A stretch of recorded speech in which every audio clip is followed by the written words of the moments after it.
Hello and welcome to Fresh Face Comics, the comic book podcast where a lifelong comic book reader guides his friend through the world of comics for the first time. My name is Joey Morgan, the aforementioned lifelong reader. With me as always is Jacob Licklider, the aforementioned newbie. Good morning, true believers, and now we have our first mighty Marvel block. See, so for some reason, as I was doing the intro, I was like, God, what's Jacob gonna do? As I was saying it, I thought you were gonna start like singing the Spider-Man theme song. That's about the only thing I was worried for, and I'm kind of glad you didn't go for that. No, Anyway, I wanted to do a Stan Lee impression. Well, that's and good. Now I have to change my bit for the next episode where I was going to do the Spider-Man theme song. Haha, yes, foiled at last. Yeah, Jacob's right though. We are starting our first mighty Marvel block. It's Marvel. It's time for Marvel Comics. I'm excited. We're doing 10 episodes in a row of Marvel Comics of 5 smaller blocks of 2. So this is our first set of 2. And I believe throughout most of Marvel's history as well. The idea was when I made it up, where it's sort of like going through different decades, taking us up to, I believe, the 2010s, minus a decade somewhere in the middle there. You could probably guess which one I'm skipping. I'm guessing we're skipping the 90s. You would be correct. But today, we're starting in the 60s with The Amazing Spider-Man by Stan Lee and Steve Ditko. These are the Marvel Masterworks collections that you could usually get on Comixology. Actually, with the Spider-Man ones in particular, they've been doing a decent job of doing some newer reprints of these, which is really nice. Yes. This first volume that we're covering today collects Amazing Fantasy number 15 and Amazing Spider-Man number 1 through 10. So yeah, I'm really excited to talk about these. I have thoughts. So many thoughts. Yeah. A lot of thoughts. It's gonna be. I think it's gonna be a very different conversation than the kind of ones we usually have. It's gonna have to be because, I mean, just the first thing that strikes you about this is, because of the time, these were sold on newsstands, and you could pick them up basically anywhere where you could buy a magazine. Yeah, so they're magazines, they're comic mags, as Stan Lee consistently says. It's great. Which, aside from the format, because we'll talk a lot about the format, I'm sure, as we delve into the conversation. But starting us off, really, in our non-spoiler section, what is The Amazing Spider-Man about? So there's this guy called Peter Parker. Now, stop me. Never heard of him. Never heard of him. Let's. And he is, unbeknownst to people at the time, about to revolutionize the comic book industry by complete accident by being a teenage superhero that is a teenage superhero on his own. Completely on his own. For better, and in this first volume, for worse, in a lot of ways. Peter Parker, you all know the story. Everybody knows the story. Both Spider-Verse movies made a very good joke about that. Everyone knows the story. This kid, bitten by a radioactive spider, decides eventually to become a superhero. I say eventually because... Eventually, because superhero does tend to imply, you do things for the betterment of mankind, usually. Somewhere along the line, that's not really here at all, is it? It's just not. It's not Peter's character, at least early on. I'm sure that kind of. To take you by surprise, did you expect that? Did you know Peter was a bit of a dick in the beginning? So I didn't. What did you know about that going in? I knew. So I knew who Steve Ditko was. So that was one of my reservations and because I knew going in how Marvel comics are, especially at this time, were written, where they weren't always written as... You can stop the sentence there. They weren't always written. The Marvel method isn't typically the thing that you would think of when you think of writing comics these days. Not even just writing comics, writing a story. The Marvel method isn't really the Marvel method. It's just the Stan Lee method. It was his way of writing a million different things at once. Was that he would pretty much just give basic plot outlines, and half the storytelling would be done through whatever artist he handed it off to. And then all the dialogue would get filled in later. Yeah. It was it's a very different kind of way of writing stories. But that was Stanley's high on cocaine ass writing, I guess. And yeah, it's very different. It comes across as very different. And as such, as Steve Ditko does become, in a way, one of the storytellers in these early issues, and eventually gets credited as a co-plotter, sort of. But yeah, it's that's just the way it was done. Did you find that affected the way you read these stories at all? Um, I mean, you can tell that there are kind of two distinct voices here in a Hmm. lot of ways. Um, you can also tell whenever Stan Lee had a busy month and kind of phoned in quite a few of the issues. Hmm. Oh yeah, it's yeah, a little bit of Like everywhere. Yeah. I know people love this run, and I can see a lot of potential in the run. I can see why Spider-Man is a very popular character. It's it's a historically important run, I think He has not is become it. that character yet. Like, Yeah, yeah. there are some things that are there 100%, like, in some very interesting ways. Um, Mhm. one of the big ones are some of, like, a couple of the recurring characters, and then I'd argue two of the villains that are introduced, because this isn't a we're doing a 10 issue story. Like, no, we are doing the first 10 issues of a run.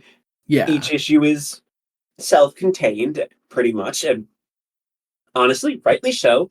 The entire it's kind of a shame that buying comics is now sort of like a specialty thing where you have to go to a comic shop and not Mhm. something you can just pick up at Yeah, yeah, like yeah. These were just like everywhere. Yeah, newsstands, bookstores, let alone regular comic shops. Yeah, it's grocery stores. The regular comic shop didn't exist in the 1960s. yeah, yeah, um, yeah. It's fascinating. Yeah, just how like how widespread this could be and was most definitely, and why you can tell a lot of the focus in what Stanley is putting on the page here is on selling the book in the first place. It doesn't necessarily matter a lot of like what's in the actual story. It's a lot of it is about that front cover, the first page that tells you what the story's about, and that's about We it. we, we've got to get your 12 cents. You got Yeah, to get your 12 exactly. cents. Yeah. Which again, these are full-length comic issues that are like a dime. Yeah. Yeah. like um and it's utterly fascinating to read because so yeah, in basically in all of the Masterworks and the Omni and pretty much every way it's collected, when they did the Masterworks, like started them in like the late 80s, according to here. I believe so, yes. Yeah, they had Stan Lee do an introduction. Yes, which I have read. It's lovely. I have It the is a masterwork here in front of me. It's wonderful. yeah, and and they've reprinted that introduction basically whenever they reprint this book. Um, Mhm. Oh, do and they it's include it in your Omni? yeah, they include all of them. Oh, all what is it? That would be like 4 introductions, right? Four introductions, yeah, after like That's in fucking between. crazy. I love So yeah, that. I will say, Marvel, surprisingly, when it comes to collecting omnis, they've also included like those previous introductions and the letters pages. Mhm. The Um, letters pages are awesome. I love those. it's fascinating to read. Yeah. Um, and you can tell Stanley is a showman and a salesman. Yeah. And he's a good one. He's a damn good one. He is, Especially for the time. I'd argue, probably a great like editor and great like face of the brand. Mhm. Not my favorite storyteller.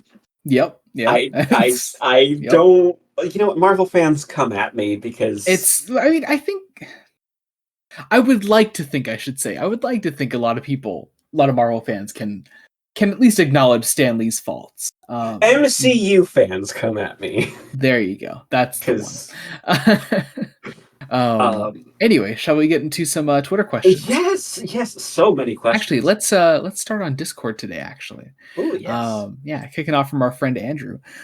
First off, he says, "Congrats on getting to Marvel stuff. How does it feel to feel starting off Marvel with such a monumental run?"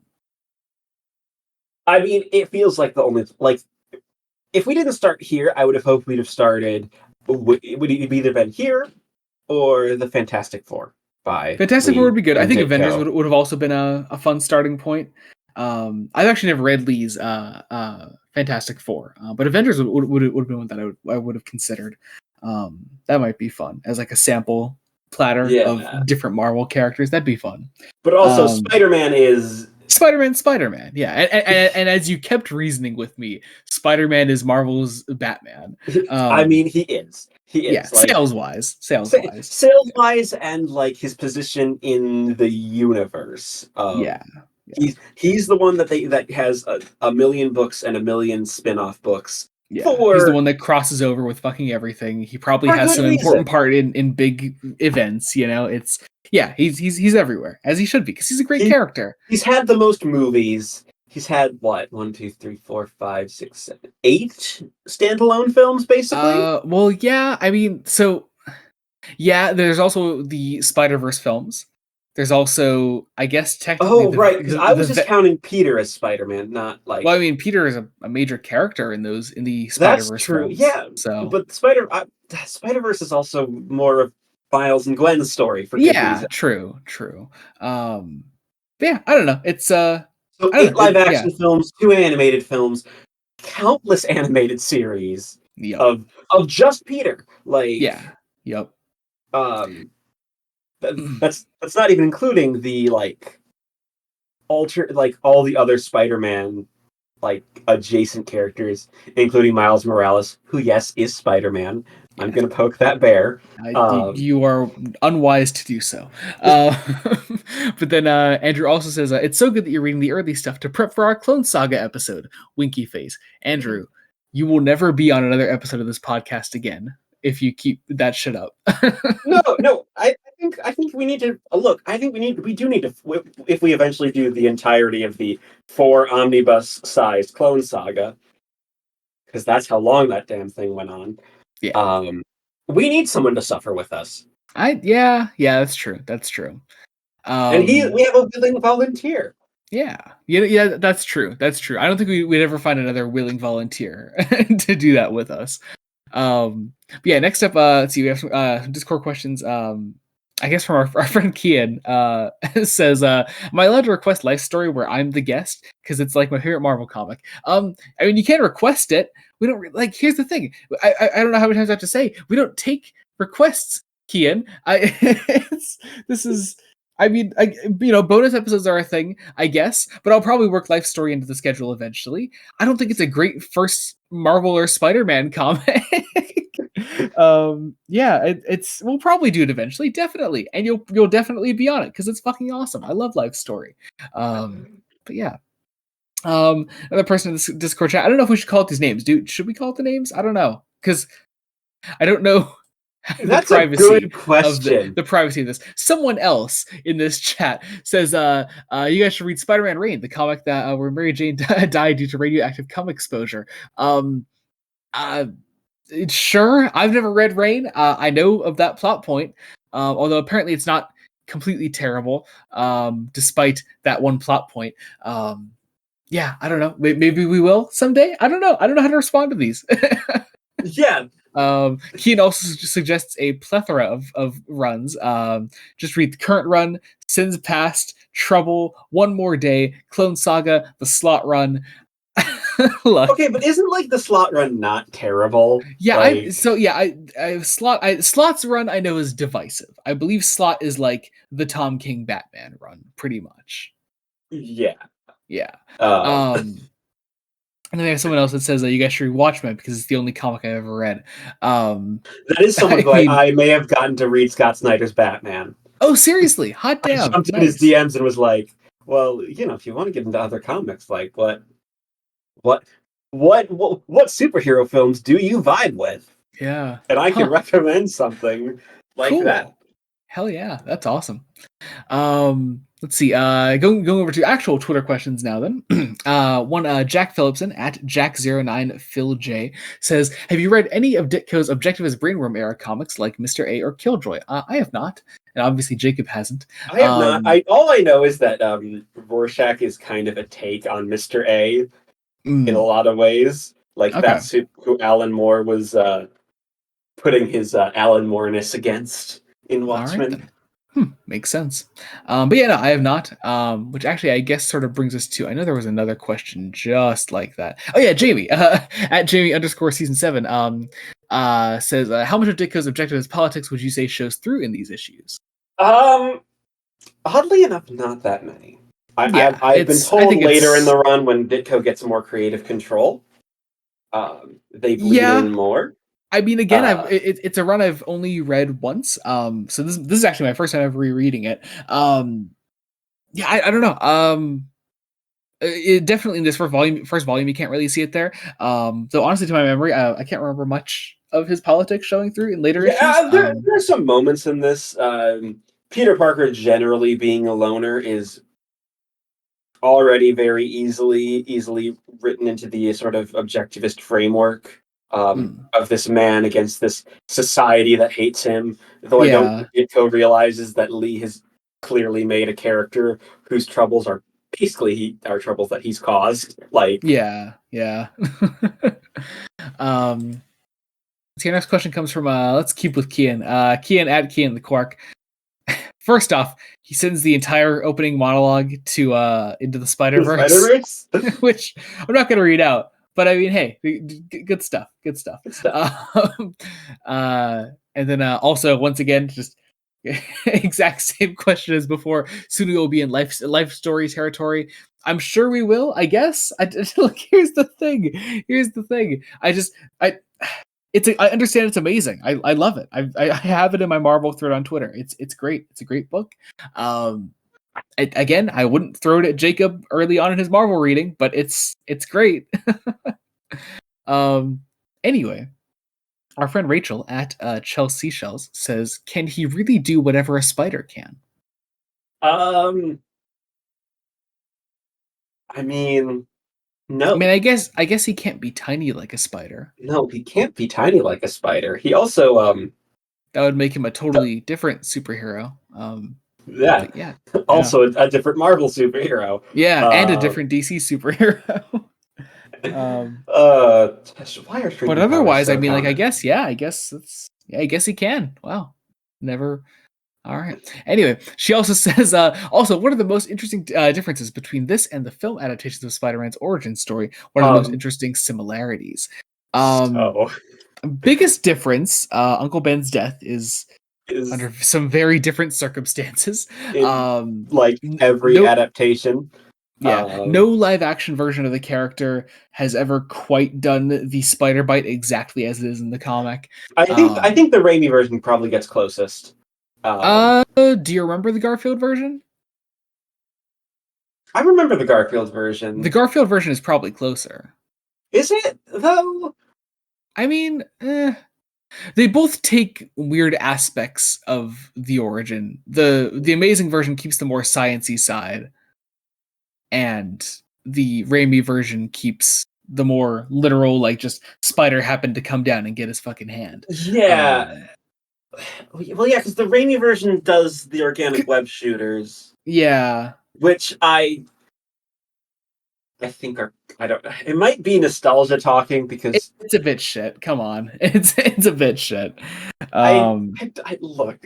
yeah. Other similar. I mean, for the most part, just it's I'll say it. nobody has drastically changed the origin, which is great. But they've done some very subtle changes That in overall, I think generally just kind of make the origin more effective. yeah, yeah, make it better. When we start talking about the first issue and spoilers, there is like one major aspect that like I can't believe the way it's portrayed. Like That's gonna mainly be because funny. it is the core thing about the character. Like Yeah, yet yeah, yeah. still I love Spider-Man down that to message. one The message thing. that I got from you when it happened. You're like, "What the fuck? What is this?" It's like Yeah, it's great. also it does not help that some of the weaker character, two of the weaker characters in this are Aunt May and Uncle Ben. Yeah. Like, Yeah. uh, they are quite weak, and it like Aunt May especially. I'm used to seeing played by both Rosemary Harris and Sally Sally Field. Field. Yeah, Sally Sally Field, Field. Yeah. who Who are amazing characters. Like who they play they, amazing versions of the character. yeah, Like very different versions of the character from even each other, but still like two very good actresses with like very good screen presences. yeah, Um, and May is just God, I don't know. She's just kind of here. It's yeah. she's not really a character. She's kind of a plot device. Yeah, Like yeah. like As are a lot of the characters outside of Peter himself in this. oh my God. So I mean, what's weird is that it feels like by issue 10 we're starting to actually get something, and there are flashes sometimes in the weirdest places. High issue 8. I think yeah. Oh yeah, issue 8. Issue 8 is a beast in and of itself. But I think volume 2 may surprise you when we get to that next time. Yes, and I haven't started volume 2 just because Yeah, yeah, yeah. I So don't want that to influence volume 1 yeah, thoughts. yeah. Um, Anyway, our next set of questions come from Rules Panda at Joey can read this. Yes, I can. Says, welcome to the wacky world of Marvel. It will be some ride. Question, who is the best love interest for Peter? Jacob, who's the best love I interest for mean, Peter? look, okay. I know the internet's current discourse is like making fun of Kristen Dunst as Mary Jane, but also like Mary Jane's the iconic one. Like, Yeah, Mary let's Jane be is honest. technically the one, but Peter, unlike a lot of big comic book characters that have multiple love interests, like kind of evenly spreads his time out amongst those other love interests, which is weird. I don't know. The ones that have actual characters, Mary Jane and Gwen Stacy, I love them both. Also Betty in some of these early issues. I do Yeah, enjoy, I will but say it was fascinating to read these issues, and like I and knew not have Mary any of Jane. the and not have any of the big ones I knew early on. Mary Jane wasn't going to show up because I knew she was created like when John Romita was on the book, because I've seen that panel. I think everyone's seen that panel. Yeah. But yeah, so what were you like surprised that like there wasn't even like any other like familiar supporting characters though Yeah, like that? I was surprised at like just on how alone Peter Parker is. Like Hmm. he's alone, Yeah, and it's not a great thing for him. yeah. But Rose Panda also says, "March along, march along, march along to the Merry Marvel Marching Society." Which did you know anything about this? This No, was a what real thing. I mean, It was a real fan club. Yeah, the Merry Marvel Marching Society, that which sounds is about right. yeah. It's just a funny little thing. I like that I like the call out. Thank you. Um, let's see. Jamie also says, "Why hasn't Fancy Dan been given his own comic yet? The world may never know. The world I may never mean, know." they could easily give Sony could give him his own movie. I suppose. Look, they're giving weird Spider-Man villains their own movie. That's Just true. That's connected to true. Spider-Man, including I want I El want I want Muerte. I want a Fancy Dan movie like promoted in the exact same way as like Craven the Hunter is being promoted. Yes. Next questions come from our friend English Giraffe at English_giraffe. Says, despite his current comics being in the toilet, I will call Spider-Man my favorite superhero, at least top 3. There's too many, I'm assuming, good decades and runs. I adore like Ultimate Spider-Man, J. Michael Straczynski's run, 80s, and of course 60s. It's interesting to read the high school comics and realize that that out of the 3 live-action Spider-Man, Andrew Garfield is surprisingly the most accurate to the comics because Peter in the comics is a lot more aggressive than the more quiet portrayals from Tobey and Holland. I agree. Thank you for the Andrew Garfield supremacy call out, English Giraffe. I don't know if you actually like Andrew Garfield, the Andrew Garfield movies. I'm a big fan of them. But yeah, I would agree. Yeah, Andrew Garfield is probably the most accurate Peter Parker to the comics. Yeah, I absolutely. mean, I would also say no one gets completely accurate in terms of sheer unadulterated asshole of early Oh Peter yeah, Parker. yeah, the complete dickhead that he is in these early issues. Yeah, I it's have a feeling that as soon as like we switched over from Ditko to Ramita, Peter's gonna get softened real quick. Um, a little bit. I mean, I think some of it is still like a fair bit of Lee in there. But yeah, there is some softening once that initial changeover happens. And then our last set of questions come from Mason at the GD256. One, what's the most important groundwork laid in this comic for future Spider-Man stories? um, the villains. Yeah, Like yeah. even then, Almost every issue in this first volume like introduces a new famous Spider-Man villain that we yeah, still know and use to this day actively. bar like yeah, like bar maybe three, Yeah, because yeah. one's then already a returning villain in the first 10 In the issues. yeah, yep. Um, And a lot of them are going to come back in the second volume. So, yeah, yeah. The villains are a big thing about it. Peter's origin, despite how jarring it may seem to more nuanced takes on it, is still iconic. It's still a core part of the character. Um, and yeah, and also just Lee's idea for Peter as a character being that he is like the superhero that is always down on his luck, he's always fucking losing, is something that has stuck around most definitely. Sometimes not for the best, where certain writers may take on the character of Peter and think, oh well, his only character trait is that he should be in absolute misery all the fucking time. Um, and it's I always the think, same type of misery. It's yeah, never a different misery. yeah. Uh, But anyway, Mason's second question is, could you see a straight adaptation of this storyline working? Why or why not? The question is, uh, Mason, back to you. Which storyline? yeah, because um, this isn't really a story arc type yeah, it thing. is it is 11 completely different stories. And a straight adaptation? That Fuck only no. yeah, it only starts to like make any sort of real internal continuity in like the last 3 issues or so. Like Hmm. it's especially weird because like the standout issues are some of the early issues because like those last 3 issues have some big problems, but it's also like, oh, we're actually going to lay the groundwork to maybe give some of our characters depth, um, more depth than a puddle, Yeah. because oh boy, some of these villains, their depth is a Yeah. puddle. Oh yeah. It is with this question that our friend Rachel jumps in and says, "I demand we only get gay adaptations of this storyline." Um, I believe there's a way to do that potentially. Maybe, Maybe. I maybe, mean, probably. that probably. I mean, Yeah. If it wasn't written in the '60s, maybe it would be. I don't know. I don't know. Anyway, yeah. Mason's third question is most underrated character in a Spider-Man movie. Underrated. Um, oh All the man, Bruce I Campbell cameos in the Raimi true, trilogy. true. They are all iconic. The best is the French guy in the restaurant. He's great.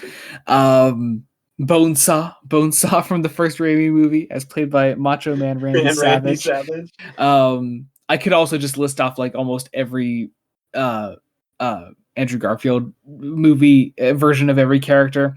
Um, I always thought Dane DeHaan's Harry Osborn was severely underrated. I love him. Um, Same for Jamie Foxx's Electro. I love him. And yeah, I don't know. There are a lot of them. Is my point, I guess.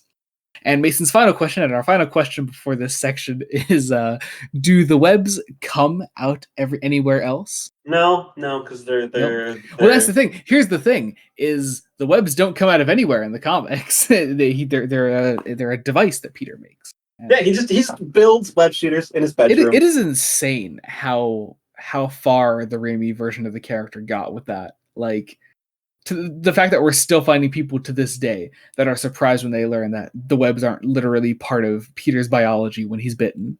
Um, Yeah, I mean, yeah, fucking wasn't crazy. I think there was a time after the Raimi movies where they did make them organic, Yeah, or yeah, I believe so. yeah. Um, But yeah, those are our Twitter That's that. questions. Yeah, that is that. Oh man. Yeah. Yeah, so Welcome to Marvel. Welcome to Marvel. That is welcome the to end Marvel. of our non-spoiler section. If you're wondering what next episode is before we get into spoilers, it is The Amazing Spider-Man Volume 2. It is issues 11 through 19 and the first annual that we'll be covering on the next episode. So be on the lookout for that. After that, we're moving on to another block of Marvel episodes that I'm very excited to talk about. And yeah, I guess that about does it. Are you ready That to move does on to it. Yeah. spoilers? Yeah, we will move on to spoilers. Spoilers. Consider this your official spoiler Spoiler warning. Although warning. odds are nothing we'll be describing in this first issue will be surprising to you. Yes. Yeah. So this is Amazing Fantasy number 15. Or at least one story from Amazing Fantasy number 15, True. True. It because is this the was cover story though. it's the cover story. So book is on its last issue, Yep. and just immediately the vibe is different, like to anything we've read before. Yep. I just First like off, how hard did that fucking hit you? The oldest thing on this podcast we've read was 1980, and jumping back fucking 18 years before that. What well, was that like? it was weird. It was especially weird. Also, I'm going to call out the Amazing Fantasy 15 cover is iconic. And I was Absolutely. surprised to learn that it wasn't Steve Ditko doing it. He It's does the true. inks on it, but it's Jack Kirby. Yes, it fucking is. Yes, it is. And yeah, um, I will say, reading this, just I wasn't. I don't know. Like I had been warned by you and by other people about the narrator. The Stan Lee, you mean? narrator, Stanley. The character that is Stan Lee in the Like, Marvel universe. like, like, this is how they introduce Spider-Man on the first page. Like costume heroes, confidentially, we in the comic mag business refer to them as long underwear characters. And as you know, they're a dime a dozen, but we think you might find our Spider-Man just a bit different. Fucking crazy. I love that. How hard did that hit you? Like I don't know. That's got to be wild for you, right? Like It's weird. Also, Stanley cannot write teenagers to save his life. oh, it's so beautiful. It's so Um, beautiful. We could spend so long in this episode just reading off the insane speech bubbles dialogue, that litter this entire book. and anything that isn't a question has an exclamation point. Everything. Oh, Everything. everything. And like, okay, I'm glad someone in one of the letters pages in one of the issues called it out. It's like, hey, periods are a thing.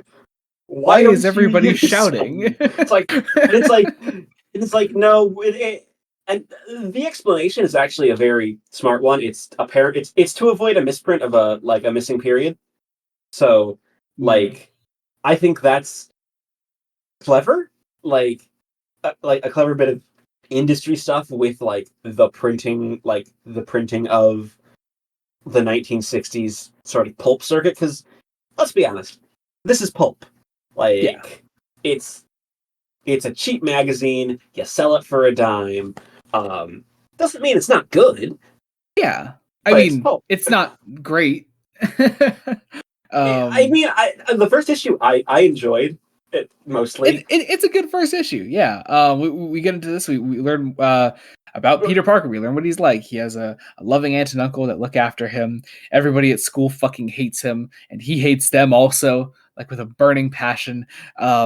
He's a top student at school, and it's it. It's everything you know about Peter Parker. It's nothing crazy. Until Except one day, through the lens of a middle-aged World War II veteran who has not been in high school for a good 10 years at least. yeah, Um, yeah. Because But we then get introduced to Flash Thompson, is one of the few named characters in this. mhm, Um, who sticks around? yeah, but also the school just knows no, Peter never wants to do anything. So you already get these hints of the bullying is pretty much I don't like okay. Blaming the victims of bullying is not a good thing. But my god, in terms of this fictional character, it's all Peter's own fault. Dude, they're Yeah. trying to get to know you, like, you're just not making any connections. Like, he goes to like his internal monologue is the internal monologue of an incel. It's Mhm. someday I'll show them. Someday they'll be sorry that they laughed at me. And then he happens to walk into a science exhibit where there's a With demonstration. radiation. As you do at high school. I mean, okay, this is at least supposed to be at a museum somewhere, but like nerd Peter Parker goes to a museum demonstration. Mind you, we're doing a radiation demonstration for the public with no protective gear. Yeah, yeah. Um, But then, as it's happening, as Peter's watching the demonstration, a spider happens to fall in between the radiation experiment, lands on Peter, bites him, and it happens. That's Spider-Man. and It's it's it's anticlimactic to say the least. like he starts to feel sick. The scientists start laughing at him. Oh man, it's so funny how everyone's a dick in this book. It's like, I wait, love it. no, you idiots, you're doing radiation stuff. Maybe you should check on him. Maybe something went wrong. Nah, he must have a weak stomach, as one of the doctors say, or scientists say. And as Peter is leaving, as he's getting ready to go home, a car nearly hits him, and he jumps up and leaps onto a wall and clings onto it, and realizes that he can hold onto the wall with ease, and he starts climbing up it, and he makes it to the top of the building, and he and that's it. and he decides apropos of nothing. Okay, I will say, um, okay, the internet's not going to like me for this take. When it comes to drawing people, Steve Ditko is not the best. Yeah. Like, he draws one face, and it is the one face. Yep. But he can draw very effective backgrounds. Like, there's this Yeah. great Yeah. panel just after Peter's discovered his powers, of a spider in a web, Mhm. with New York City is sort of in the background, and that's a Yeah. great panel. It is. It is. Yeah. But Peter then also sees.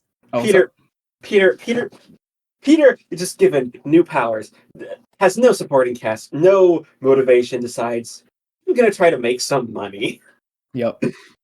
So he enters a wrestling enter that I can't speak today. Fucking hell. Enters a wrestling tournament. Stay in the ring for 3 minutes with Crusher Hogan. And so he puts on some baggy clothes and wears a mask and goes into the wrestling ring and and beats the guy, and that's that. He's noticed by this talent agent guy here. What's his name? I forget. I remember it being really funny. Do they say his name? I don't think so. I will say Let's the biggest see. problem here is um, the text is a lot. A lot. Oh Like, yeah, there's so much. Yeah. and there are points where my eyes were like, I am glazing over half of this because the pictures are telling the story. Like, Yeah, the text is just fucking excessive and often just kind of repeats the same things we already know again and again and again. Um, but yeah, anyway, so this talent agent guy like pays Peter, and he realizes there's a potential career in this. So he goes home, he starts making his costume. I kind of love this one panel where he's working on the costume, and Ben and May are just in there in his room with him as he's making the mask. It's just with like some crackers and milk, with some crackers and milk, the classic snack. the um, classic snack. Um, Peter makes his web shooters, and they explain those, and he has his whole costume. Actually, as someone that mostly knows Spider-Man through adapted media, did you find the web wings weird? I wasn't expecting them, but I like them as like a little design element. Yeah, it's Like, cool. It's cool. um, also, just so much of this feels like Sam Raimi especially took the aesthetic and was like, I'm taking the aesthetic, Yeah. but Yep. we're altering the plot to make it work. Because again, Peter does not want to be a hero. He wants to make money. Yeah. and so he begins performing these shows and getting on camera as Spider-Man, and and that's how he begins making his living. On like a variety show. Um, And and so then, like, he leaving one of these shows, there's a thief. and there's this cop chasing after him, and the cop's like, "Hey, stop the thief!" And Spider-Man's like, "Nah." And so the cop berates him for not catching the thief, and Spider-Man's like, Also, "Not it, my fucking problem." Classic it's Spider-Man shit. it's also funny to note that like the idea is that it happens so fast Peter couldn't do much. Like Yeah, yeah, this isn't like the Raimi Spider-Man film where he is physically at the elevator and actively makes the choice to step aside. The dude just runs past him, and it's like, yeah, what? yeah, Put a note in that because it's going to be important later. yeah. Um, And so a few importantly, hours actually, later, unlike adapted media, like it doesn't happen like immediately afterwards. There's like some time that passes in between. There are literal days that pass in between the events here. And so Peter is given a microscope from his aunt and uncle, which is funny mhm, because microscopes can be very expensive. yep. So I'm very curious how this poor elderly couple Well, I mean, are. it's no coincidence, I suppose, that right after this issue, Aunt May's entire existence as a character is the fact that she can't pay to live. So maybe it all went towards this fucking microscope that never gets brought up Probably, again. probably. It's all Peter's fault. Yep, Um, everything is Peter's fault. but And so, so yeah, and so a few days, days yeah, pass. Like there is a Spider-Man very is. effective one panel rise to fame. Like Mhm. very effective. And then one evening, there's a police car outside of his house. And this fucking cop just comes up to him and goes, "Bad news, son. Your uncle has been shot, murdered." And that's it. That's it. Uncle Ben's dead. And I'm like, hey. At this point, I'm like, hey, Joey, Mhm. did they forget? You know, With great power comes power great comes great responsibility. responsibility. Like that's Oh, I love it. that's kind of Peter's whole thing. You Nope. know, No, it's not. nope. Not right now. It's Also, Uncle Ben has had like maybe 5 lines of dialogue before his death. yeah. He doesn't talk much at all. And so yeah, so Peter gets pissed. He puts on his Spider-Man costume and goes after this bad guy. And This thief, never given a name, just a thief. yep. And it turns out It's the same guy that he let go to the elevator, and it's and it's look, here's the thing. It's not bad, really. It's just it's the way the story is presented, and it's a time period thing, and it's just not gonna hit as hard as it might have at the time, I suppose. it's also not Peter's fault. Yeah. Like he wasn't actively letting a thief get away. Hmm. He was just in the hallway. Yeah. Also, like because it took several days. Because like let's be honest, the Raimi movies version of Uncle Ben's death is like the version of the. I mean it's good. It's good. There's I do also like the Garfield version personally. The Garfield version is good, but like the Raimi version distills the character so very well. Um, And so and by yeah. having the thief be, the one that like as presented in Spider-Man 2002. I know things changed with Spider-Man 3, but like for that story, having the thief immediately kill Uncle Ben at least connects it. Like this is a couple of days. Yeah, and Like it happens to be the same burglar.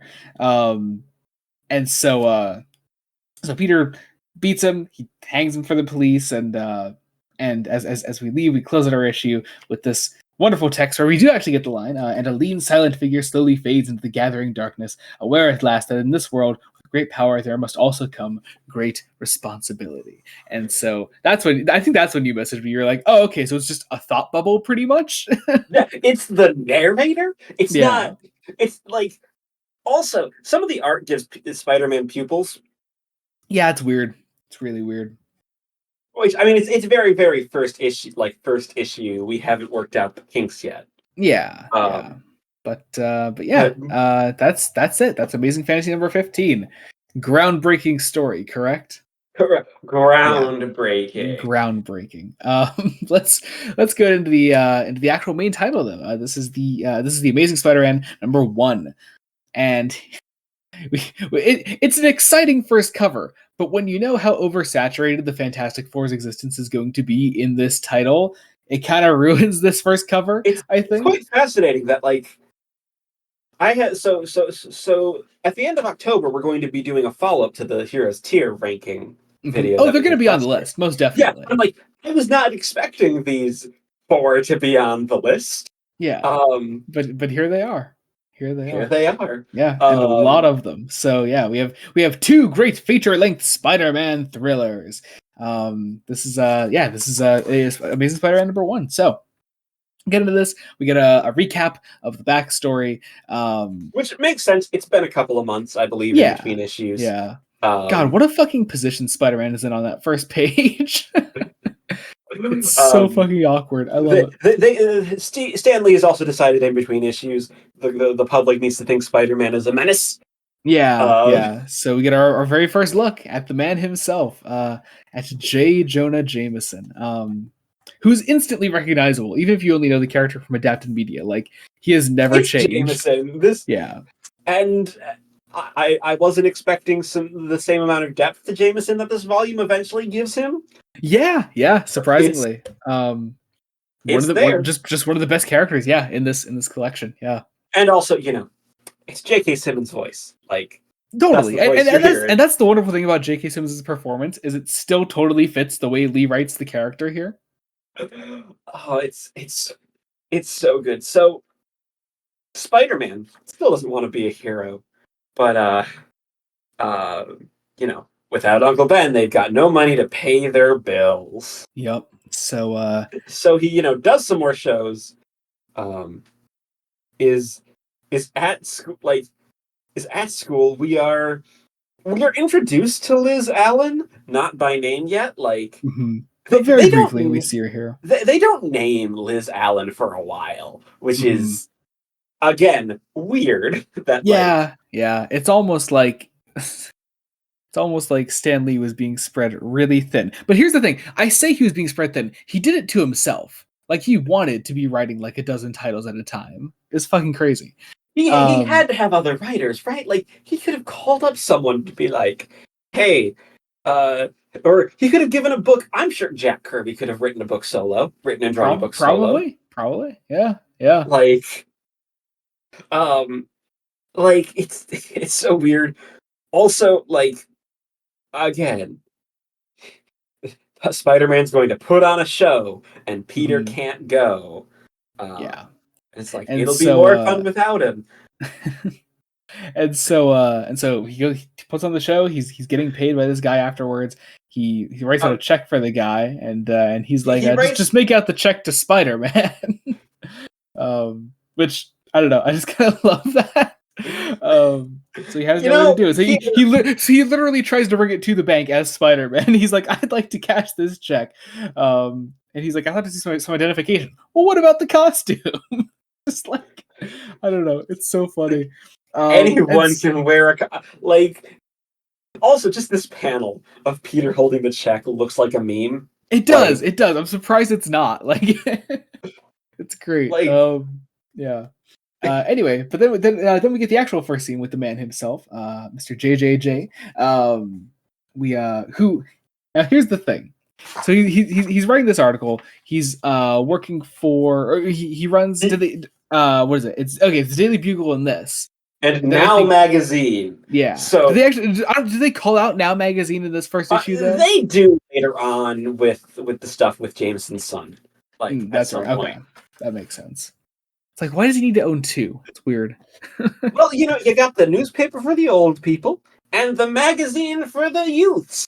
It's That how makes you run a sense. successful publishing empire. That's true. You know J. what? Jonah Jameson is Stan Lee. I was just gonna say that. Is this just Stan Lee? Is this just Stan Lee giving away his industry secrets? I mean, Stan Um, Lee did want to play Jameson. that Like, makes a lot of sense.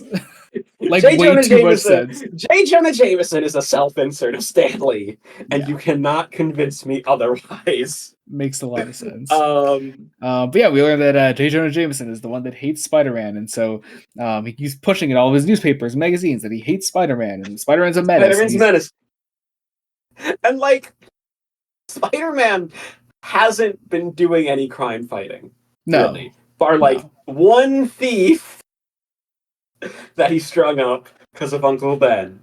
Hmm. And so also in this scene we learned about J. Jonah Jameson's son, John Jameson, who's a real hero. He's an astronaut.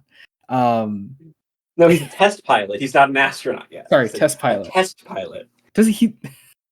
A Oh test my pilot God. for a rocket. Yeah, that's This it. is you forget this is 1963. Yeah, Oh, the space race is a thing, yeah, but yeah, like, yeah, it's fascinating bit of history. Just to read because you think, oh, he's gonna go to the moon or something. No, he's just gonna go into like low orbit or really yeah. fast. But yeah, we see Peter throw a fucking tantrum and get irrationally pissed off over everything. After he sees the newspaper, he sees that Aunt May is pawning off jewelry to make more money. And again, Steve Ditko cannot draw faces because Yep, his yeah. face of Aunt May is just it's something. Peter starts mercilessly beating a wall. It looks like he's breaking it in the panel. And then and now here's the thing. So the way it's split up, like in addition to like our two stories that we technically have in this first issue, we have this first story is still technically split into two parts. This is part 2 of it. Probably to accommodate like the ads. Yeah, Like yeah.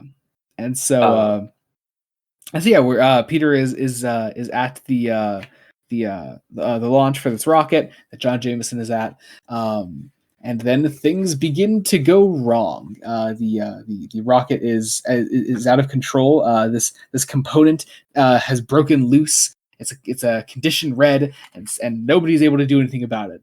So mind you, this is a thing that like was a genuine fear with oh like yeah, early space race stuff. So yeah.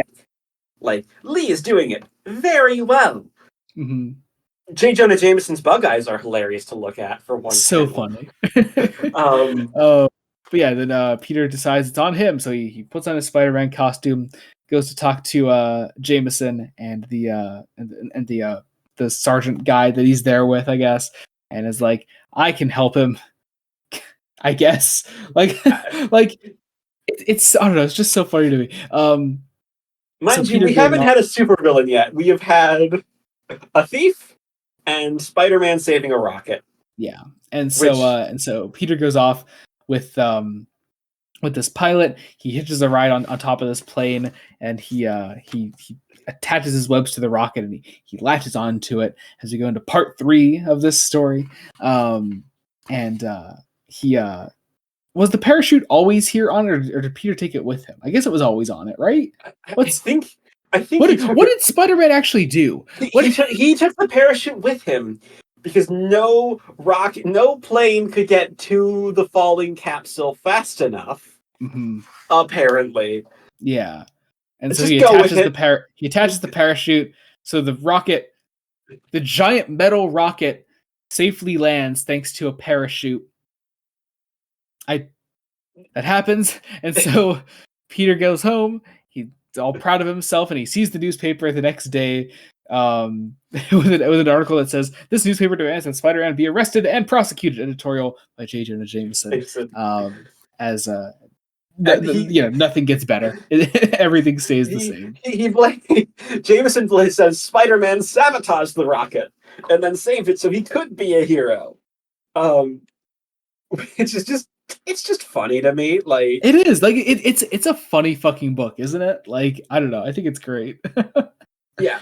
But then we also close the story with Aunt May. Oh dear! I certainly hope they find that horrible Spider-Man and lock him up before he can do any harm. Oh, it's wonderful. I love it. And then we go into our second story of the first issue, Spider-Man versus the Chameleon. Our first supervillain. Yes, actual supervillain. Who is a villain I've never heard of. Okay, well, he gets around a little bit, sort of. He's mostly a part of early Spider-Man history, but he does have more appearances than just this one. So Yeah, I looked him up, yeah, and he's apparently going to appear in Kraven the Hunter. good, good. But also, more, more. extra bonus extra. Yes, the Fantastic Four. In the same amazing tale, you will meet America's most famous, most colorful group of super adventurers, the Fantastic Four. Yeah, let's get into it. Here we go. So Peter, still remember, Peter Parker, no money, no prospects, is an idiot. Yep. Is Decides like he's like, hey, I'm gonna go to the Fantastic Four, and they're gonna and hire me, and join I'm the gonna get paid Fantastic money. Four. I'm gonna get paid money to be part of the Fantastic Four. That's what I'm gonna do. So he goes to talk to the Fantastic Four, as one does. He's immediately locked up. He's like, like, it's like yeah. I love it. I love it so much. Yeah, he breaks out of his cell then, and they begin fighting him, and versus the Thing and Mr. Fantastic and Invisible Woman, or sorry, Invisible Girl, I should Invisible say. girl, she's just a Invisible Girl. girl. Yep, just a girl, nothing more. And so and Spider-Man eventually makes his way out of this place because he's like, he's like, fuck these guys, who needs them? And so he leaves, he runs out of there. Well, after he finds, like, he makes his case of, like, I need money, and I think I could, I wanted to demonstrate what I could do, so you could join the Fantastic Four and make money. It's like, And they're like, you want money to be a superhero? We just do this to be superheroes, bitch. We're a nonprofit organization. Also, like, Peter should know this. Like, right? this should be common knowledge. Like, Reed Richards, like, 3 members of the Fantastic Four are scientists. Yeah. And then there's Johnny. Yeah. Who is a guy. Yep. Like, Peter should know. Also, nonprofit doesn't mean you don't get paid. Yeah. It means you don't make a profit. I think Stan Lee wrote that and didn't know. First off, didn't know what nonprofit. Didn't know what nonprofit meant, but also has never been in anything nonprofit because he probably thought he wasn't going to be paid for it. Yes, because he is like a volunteer. Calling them a volunteer team would, like, fix this issue. Yeah, because volunteers anyway don't get paid. Minor quibble. Realistically, I mean, it's just more funny. Like, it's just more funny of the ridiculousness. Yeah. Now there's a supervillain called the Chameleon. Now we meet the Chameleon, who's basically just Clayface if he had to just change costumes all the time instead of morphing. Made masks. I don't even think he gets. I will say, what's fascinating is how few of the supervillains get, like, names. Oh yeah. That was so far down on Stan Lee's list of priorities for making these guys. Only 3 of them get like names and identities. At this point, I think, like, the only stipulation to be a Spider-Man villain at this time was that you had to be wearing green somehow. Holy shit! Every single one. Villain. The first one that won't be is when we do Kraven the Hunter next time. So, but that'll be, like, the only one, I believe. I'm trying to think. Like, they're all green. They're all green. They're all green. Green is the color of villainy. Yep. Or just looked good up against the red and blue Spider-Man. Green is the color of villainy. Anyway, yeah. So we meet the Chameleon. He's an evil man that changes his face, whatever. He pretends to be Spider-Man. Yep. And he tricks everybody, but then the real he wants Spider-Man to steal some missile defense plans. Yep. He also has a spider web gun. Yeah. Which, I mean, damn, these things are really easy to make, aren't they? I mean, a high school student who has maybe 2 brain cells, because let's be honest, Peter may be getting good grades, but he's an idiot. Yep. Like, made web shooters, I think they're probably easy to make. Probably. But yeah, Spider-Man finds the helicopter that the Chameleon is in. Yep, and so they all think that the real Spider-Man is the bad guy because he's there and the Chameleon has already gotten away. And then Spider-Man ties up all the police in webs, so that makes him look great. And then he goes after the Chameleon, and he catches the Chameleon, takes him out of the helicopter or whatever, brings him back to the police. Then the Chameleon escapes and then disguises himself as a cop. as a cop, as everyone's after Spider-Man, and in the struggle of Spider-Man against the police, he rips the chameleon's police outfit, and they see that he has a Spider-Man costume underneath, so they catch the chameleon. And then the Fantastic Four think, how about that Spider-Man? And that's the end. Yeah, like oh man, that's the end. It's oh fucking hell. And this sold apparently really well. So well. So fucking well, man. You have no idea. It's just like oh man. Anyway, shall we get into number 2? Number 2. Yeah, two Spider-Man. great Spider-Man thrillers, 2 great supervillains, featuring the Vulture and Spider-Man is trapped by the terrible Tinkerer. So now, the Vulture is a thief. The Vulture is a thief with wings, so he's a fast man. And he's a fast flying thief. Yeah, and that's it. That's the gimmick. That is that is the gimmick. That is the only gimmick is the thing. Yep. Like yeah, it's like again, Adrian Toomes. Who is that? Never heard of him. It's the Vulture. Nope. This is just the Vulture. He's just a Vulcan man. I will say I fucking love this first panel on page 2 where it's literally the silhouette of an actual Vulture. I fucking love that. Yes, that's badass, isn't it? Steve Ditko can do amazing stuff with the backgrounds. Like yeah. When he's given more than like a week's time to do them. But he struggles with faces so much. Yeah. But yeah, also interesting. Case in point, the third panel on that same page, we have the crowd reacting to the Vulture. It's a crowd of 5 people, and they have the same face. Yep. And someone with a whose nose makes it look kind of like they've got a Chaplin mustache. Yep. Which is a look. It's a look. Anyway, so everybody reads Now magazine, I guess. Even all the kids at school. So you know how big of a hit it is with the kids. So the kids all read Now magazine, and they're all like, J. Jonah Jameson has a problem. He needs pictures, but not pictures of that Spider-Man. He needs pictures of the Vulture, or he'll get some new editors. Yep. And so the kids around Peter, while making fun of making fun of him, they're like, "Hey, man, you're not as cool as this magazine," pretty much. And he looks in the magazine, and they're like, "Oh wow, they need pictures of the Vulture. I could get some pictures because I'm Spider-Man, and I'm gonna be up, and I will be up against the Vulture or whatever." And that's the scheme. That's it. And like, that just Peter's drawn like an actual fucking villain on page 3 of the comic here. Like, look at that. Here's the thing. Peter's design, if you look at pictures of what one Steve Ditko looked like at the time, it's Steve, yeah. You know how J. Jonah Jameson is Stan Lee's self-insert? Mm-hmm. Peter Parker is Steve Ditko's self-insert. Oh, and wait until we read volume 2, where you will get to see Steve Ditko draw himself in Stan Lee. Oh, fun. Mm-hmm.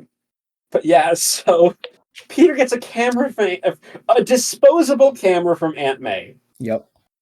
Or so like a miniature camera. Yep. And it's that was his Uncle Ben's. I'm sure he'd have wanted you to have it. Yep. And so Peter suits up as Spider-Man. He takes the camera and goes out to find the Vulture, as the Vulture's newest scheme is he's gonna fly and steal some more shit. There is a jewelry exchange, so he's gonna steal some jewelry. He also ties a note to a rock and throws it in the it says radio, but there are cops. Like radio police station, I guess. I guess. I don't know. Unless the radio, I guess the radio place is like meant to like be like a cover for the transfer. Maybe, I don't know. Anyway, so yeah, the note's like, "I shall steal the diamond shipment from under your noses." And signed the Vulture. Signed the Vulture. What a guy! Like he's he's just a bald flying gremlin. He is. He is. I will say, like, we then get to have some action, and I'll admit I wasn't quite reading all of the dialogue here. Oh, you ass! I painstakingly read every bubble on every one of these pages. You asshole! I just kept glazing over it. There were points where I had to do the point method of point to every word like a 5-year-old learning to Oh read for man. the first time. I love this. Like like the third panel on this fifth page here, where the Vulture is like the Vulture is clearly drawn flying around Spider-Man, and they have to have a thought bubble there. It says, "There, I've got everything adjusted perfectly." Now to, "Hey, where'd he go?" Like, I didn't need that. Like, I didn't need to know that Spider-Man lost him. Like, I just had to know that Vulture flew around him, and so Spider-Man lost him. Like, it's just that's it. It's great. Like Steve Ditko can draw action. Like Yeah, he's pretty good at it. He's he's good. pretty good at backgrounds, action, and figures, but not Yeah. faces or people. And so the Vulture Like grabs Spider-Man and tosses him throws him into a into water tower. yep, where Um, he's trapped inside there until but he is. he jumps out. Yep. Yeah, that's it. That's all you got to do. This was no obstacle. I love it. It Well, was long enough for the Vulture to get away. Is the point. Well, here's the So, problem. Here's the problem. Here's the problem. I will say it's a good contrivance for. Oh no, Peter's out of webbing. Like, I like Stan Lee's attempts to make Peter be thinking about being Spider-Man, mhm. and like things he needs to do. It's a bit ridiculous because Yeah, like ridiculous is the name of the game with this yeah. entire series. Mhm. Oh, did we forget to mention Peter Palmer? Oh yeah, in the Yeah, that was in the backup story. That was in the Chameleon one. yeah, for some reason Yeah, there's he's Peter Palmer for some reason. there's a Yeah, mystery. And the yeah. letters in one of the issues points out it's like, yeah, we screwed up, but Yep. it won't happen There's again. also a great script that I actually just read earlier today when I was doing my reread for Volume 2. I think it's in issue 17, I believe. 17. No. 17. Yeah. Yes. 17. That's the one. Yeah, it's great. It's not Peter. It's a different character, but it's just a great last name script. I love it. Anyway. But yeah, so Peter goes home. He Makes himself a belt, which put under his I don't get Spider-Man. how this belt works really. Like, apparently you can't see it because it It's hides perfectly inside his costume, but also it's where he keeps his camera, extra webs in his extra web, camera. and also camera. How Which, does he access it?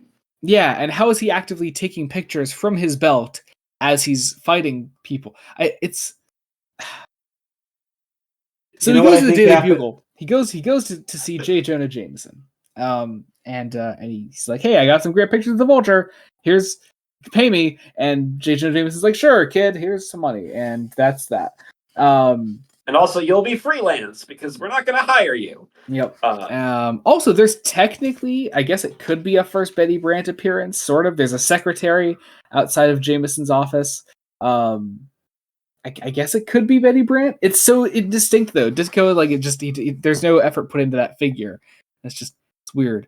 Yeah. But the next day at school, like the bullies are like, "Hey, No, come with us, Peter." is it the next day? It's the next Oh, day it as is the school next day. ends. Okay. Wow. Vulture warned the police of his plans like way ahead of time. Yeah, like I don't know. Why was he out and about that day then?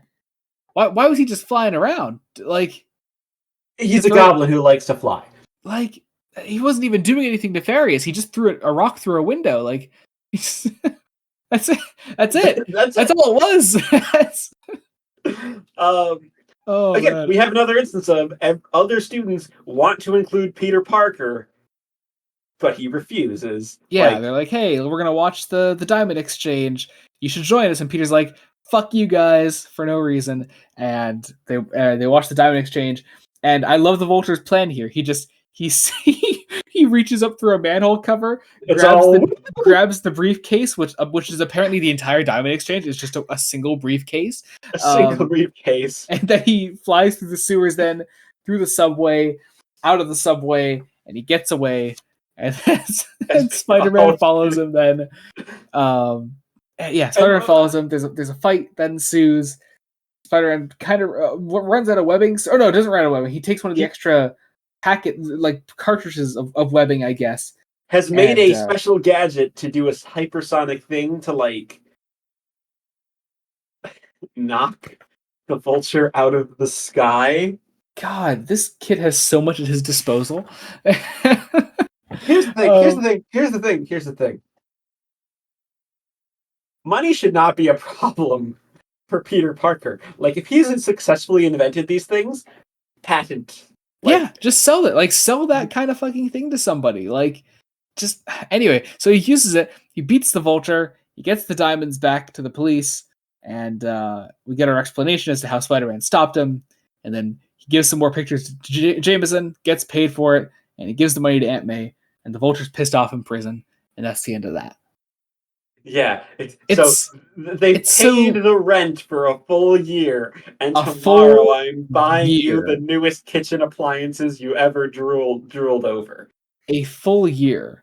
That's how you know this takes place in the 60s, Yep. because no But way. also, that's money from 2 sets of pictures. Like, what?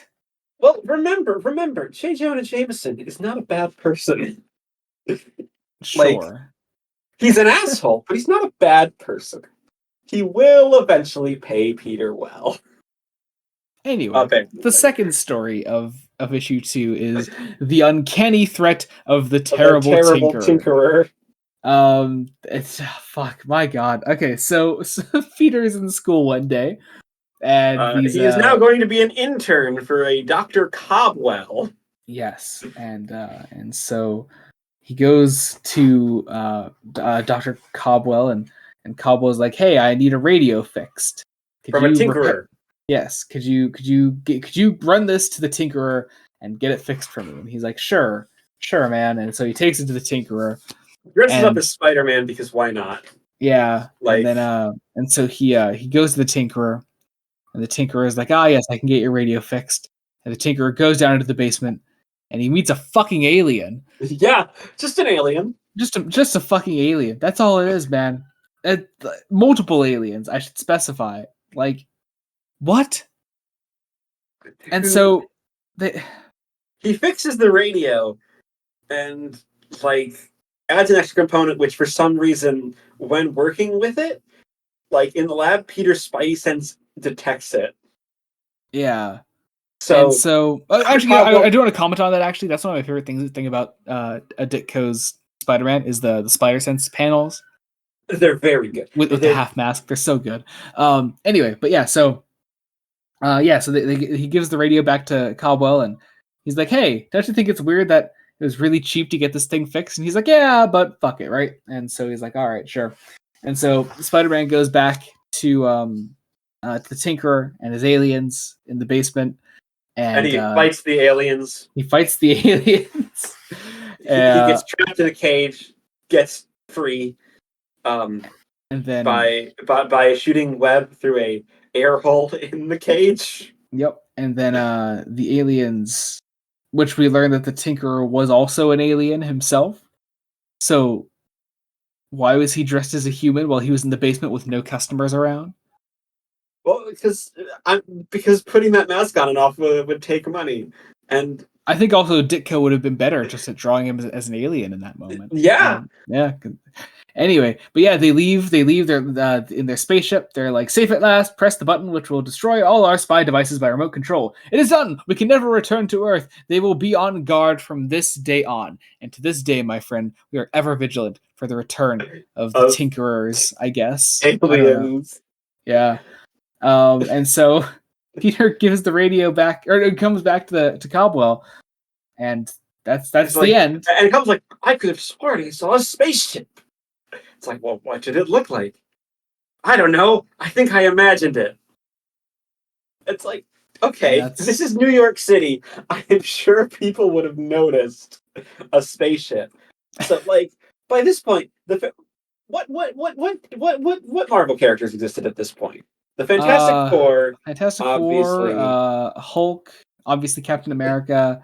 Yeah, I believe might have still been out of commission though, because frozen in ice for 20 years. He might. I can't remember if he would have been back at this point or not. It was right around this time. Like Captain America's around by the second volume of this. So I forget though. Yeah, aliens are a thing. Very much so. Yeah. In the Marvel universe. Yeah, which I guess is why they're treated so casually here. But it's still weird. It's weird. Yeah. Anyway, on to one of the And stronger issues. yeah, this is the Amazing Spider-Man number 3. This is our first issue where an entire story takes up the whole issue. It's Yes. not split into 2. It's just one whole story, and this is Spider-Man versus Doctor Octopus, the strangest foe of all time. Yeah. So also in this issue, the Human Torch, because of course he's here too. Oh man. God. I hate Johnny Storm. Like, Do you hate Johnny Storm, or do you hate the way Stan Lee writes Johnny Storm in the 60s? yes. I mean, I don't have really any other basis outside of Chris Evans as Johnny Storm. Have you seen both of those movies? Yes, I saw the second one in theaters. Ooh, man. I know I haven't watched them in a long time. I definitely watched them when they first came out. I don't know. I remember the first one's okay, I think. Yeah, and the second one I don't remember. It was the Fantastic Four versus a giant gas cloud. Yeah, which was Galactus apparently. Yeah. Anyway, so we get into this. Spider-Man's just stopping some criminals from taking a whole safe. Yeah, but also he has a spider signal. Yeah, which is nice. It's cool. It's a cool idea. I don't know. You want to know what I think happened? What? Spider-Man started to... Well, no, Batman wouldn't have been selling that well. I was going to say, did they just rip off Batman? Like... Maybe? I mean, it's not quite a bat signal, because... No. Also, it's a big shiny thing up in the sky. This is just a flashlight that he carries around with him. On his belt. Yeah. On his belt. God, what a versatile belt we can never see. Yeah. Also, for some reason... Wait, hang on. So is he lifting up his shirt part of the costume? Because, like, the belt is... I guess. The costume? I don't know, man. I don't fucking know. You think I can answer questions about Stan Lee high on cocaine, and I can't. I just can't. You really can't. Anyway. So anyway, time for more atomic research, because that's the only science experiment that Stan Lee wants to write. Dr. Octopus. Dr. Otto Octavius, who actually has a name. This is a villain with an actual secret identity. With an identity, he is a person. He is a human being. Yeah. Who has invented these arms to let him work with dangerous radiation. Yeah. And which is, you know what? Solid backstory. Yeah. Not completely fleshed out, but it's slightly more deep than a puddle. Yeah. And so as he's experimenting with this atomic radiation, it blows up. It fuses his octopus arms that he's been experimenting with to him, and so therefore he is Dr. Octopus. But his coworkers gave him the nickname Dr. Octopus already, mm-hmm. And like it's heavily implied that he's just okay with it. Like yeah, it's just like I'm Dr. Octopus because they're octopus arms. Like there's not a lot of character, but what there is enough to make you think he's just a normal guy struck by tragedy. Yeah, but then here's the thing: they start immediately. I mean, it's immediately treating him as like a prisoner, which is interesting. Well, you see, he's insane. Yeah, they're afraid he has brain damage, and this is the 60s. Yeah, Remember, President John F. Kennedy is still alive when this comic is being published. Mm-hmm. So, one of the big sort of things, like, we need to treat a mental problem. You know what we're going to do? You know what we might just do? We're just going to lock him up in a room. Well, or we're going to take an ice pick and a hammer, put it right on the head, lobotomy. That'll fix the problem, right? Mm-hmm. Yes, I feel like one of the solutions might be let's give Doc Ock a lobotomy. That's possible. So, he's kind of in his right to be a bit mad. Yeah. And so he begins breaking out of his cell that he's pretty much been put into. And meanwhile, Peter is saying hi to J. Jonah Jameson, who wants pictures of injured scientist Dr. Octavius. Yes, which is a take. He doesn't want big sensational pictures. He's just like, get me the fucking crazy guy that they have locked up, man. That's They that's what I they locked want. the hospital. I need a front page to talk about Dr. Octopus. Again, not believing, not knowing that he's a supervillain. Like Hmm. he's not done anything like Nefarious, evil. yeah. He's just a Well, guy that okay, they locked up, pretty he's much. killed a guy. He's killed a guy, but Hmm. the public doesn't know that Nobody yet. knows that yet. Nobody knows that yet. Well, no, So, he didn't kill that guy, right? Because we see him trapped later. oh right, He has some hostage later. Yeah, he yeah. grievously He injured. hasn't even killed anyone. Yeah, He he's has fine. grievously injured somebody. There we go. That's it. And so Spider-Man goes to investigate. He goes to this hospital. He sees inside what's going on, and He Doc sees Ock the arms, has and it's like, oh no, they're all prisoners. And it's like, well, I want to take over the world, and you'll be my servants because that's what Doc Ock wants. He's yep, insane. He's got yeah, he's taking some crazy pills. yeah. And so Spider-Man goes in to confront him, and We start and getting some actual Spider-Man quips yeah, at this yeah, which is point. fun to see. Yeah, yeah. But unfortunately, because Doc Ock has 4 arms, 6 arms, and Spider-Man only has 2, that means that Doc Ock wins because Yeah, math. because Doc Ock's arms get Spider-Man's limbs, and he can just bitch slap the spider. Like Yeah, that's literally what happens. That's that that's it. is that is what happens. Yeah. And then Um, throws him out the window. Peter and is so Peter's like, goddamn "Well, I pathetic. I guess I'm done then." And so Yeah, like Peter, you have been a superhero for one issue, a real superhero for really one issue, yeah, because you're gonna throw in the towel over being thrown out a window. yep. And to be fair, he got bitch slapped, and that is unacceptable. That So is true. yeah, he can't live with that shame. And so Doc Ock leaves the hospital then, and he With, goes he to starts back to traveling his by his atomic. arms, Yeah, like which is iconic. Look at that. I mean, come on, that's great. He goes back to his atomic research center, and he begins to steal equipment and throw these guys out. Um, and uh, and and that's that. I guess. Does anything else he's happen he in that scene? he is making an evil plan, and the U.S. military is getting involved because Hmm. he's going on a mad rampage. And Peter is so, sad because Spider-Man's a joke. and then he gets a call from J. Jonah Jameson. Peter's like, Mr. Jameson, nah, man, I won't be able to get the pictures of Doctor Octopus. No, I probably won't be able to get any more. Sorry. Yeah. Goodbye. And that's that. And Aunt May is like, Peter, you're unhappy. Is there anything I can do? So I love your anime voice. Oh my look, god. Aunt Aunt May doesn't look like an old woman. She looks kind of like a drag queen. Okay, Yeah. Okay. Yeah. You're right. And so, anyway, so so Peter goes to school the next day. and the Fantastic Four has been asked to try to capture Doctor Octopus. But they're too busy, so they sent the Human Torch to talk to some kids. Yes. Like what? Like what? What? And mind you, this is a good issue. Like solid eight, It's seven a to good eight out of issue, 10. but I Like love this. I love this so much. Johnny's just like giving a presentation to the kids or whatever he makes 2 + 2 = 3. with some fire in the air.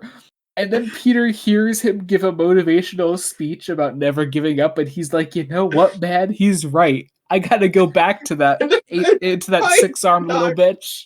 And so, and so, yeah. And so Peter's like, "Hey man, thanks so much for the speech. I'll never forget what you said today. It meant a lot." And Johnny's like, "Huh? Oh sure. Glad you enjoyed it, fella." And Yeah, so Peter's like, "Man, if the Fantastic Four could be defeated and then go back for more, Spider-Man can too."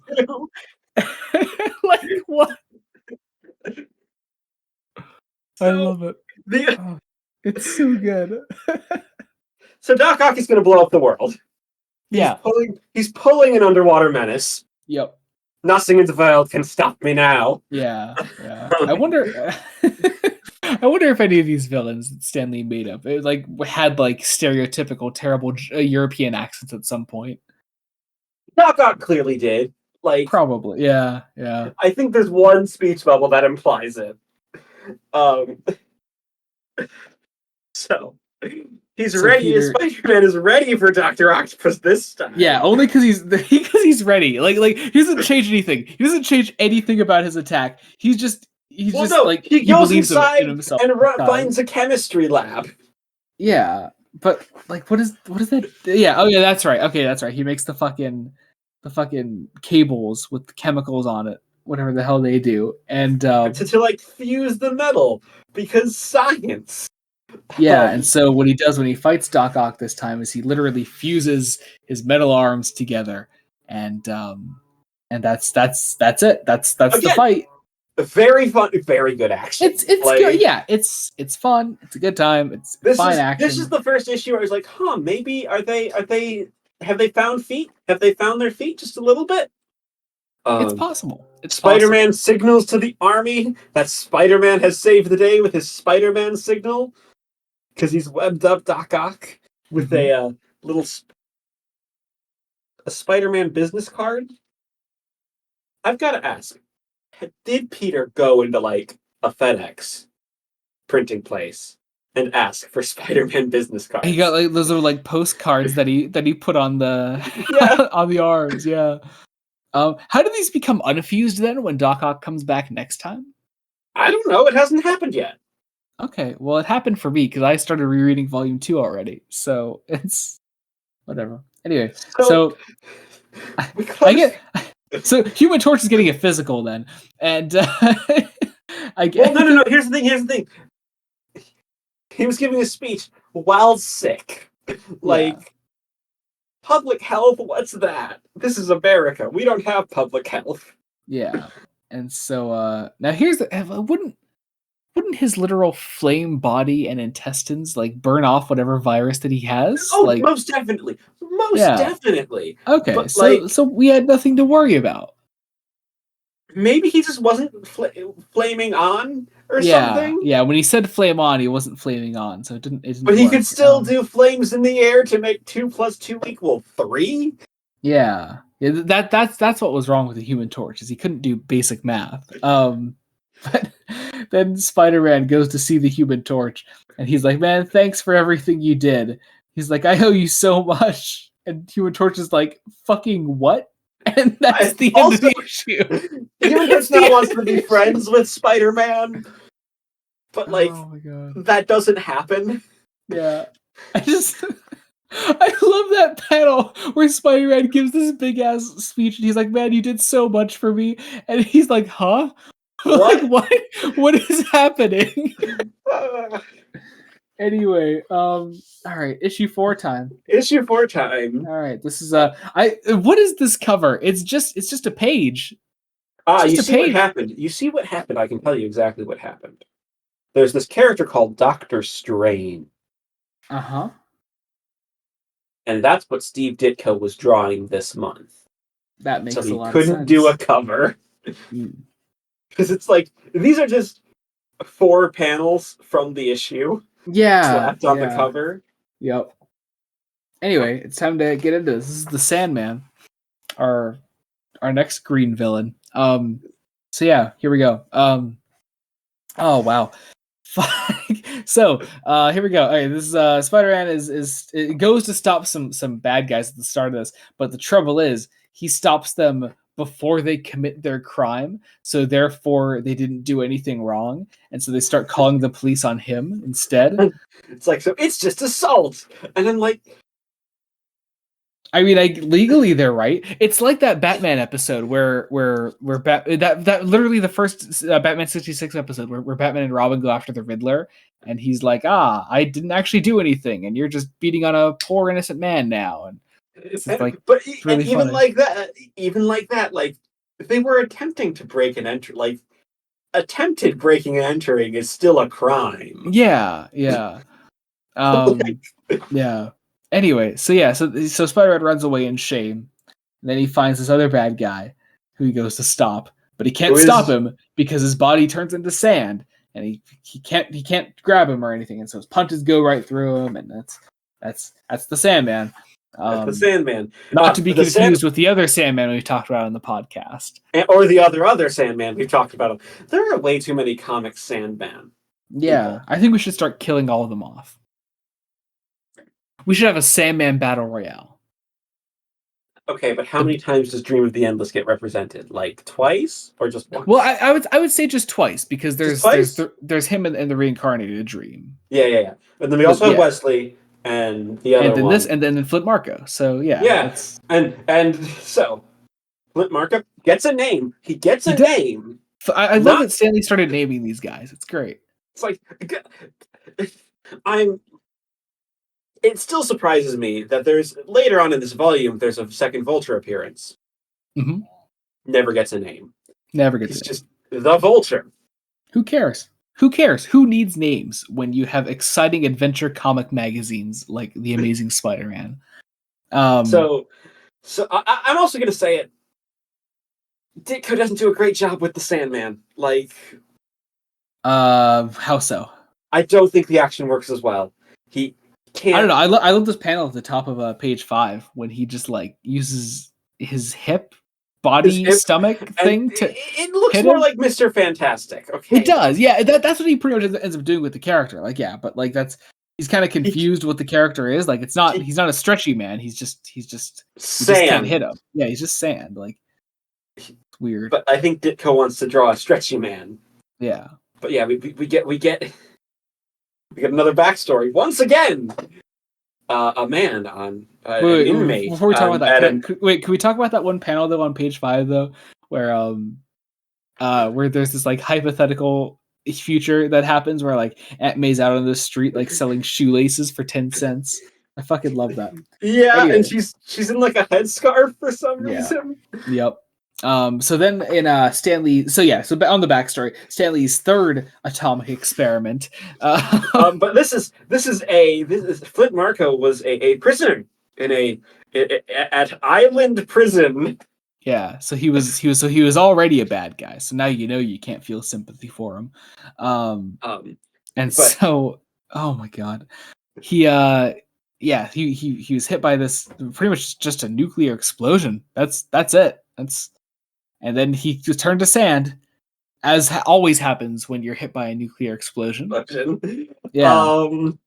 Yeah. So, but anyway, Peter is upgraded from crackers and milk to cookies and milk. Yes, which is probably the real reason why Spider-Man is having a hard time this issue. He's having cookies instead of crackers. It's the infinitely. I know I shouldn't talk because I love crackers. Like, crackers are great. I love crackers. I don't know. I love a good saltine cracker. Like saltine. Come on, man. Listen, sir. One of my Christmas gifts every year from my grandmother is a box of saltine crackers. So your grandmother is Aunt May, is what you're saying? No, because my grandmother is aware that it's a joke. Oh, okay. It's a jokey tradition that we have. All right. I get a box of saltines. My brother gets. Are we talking like a giant box of saltine crackers? No, just a regular size box. It should be a giant box of saltine crackers. It's fucking Christmas, man.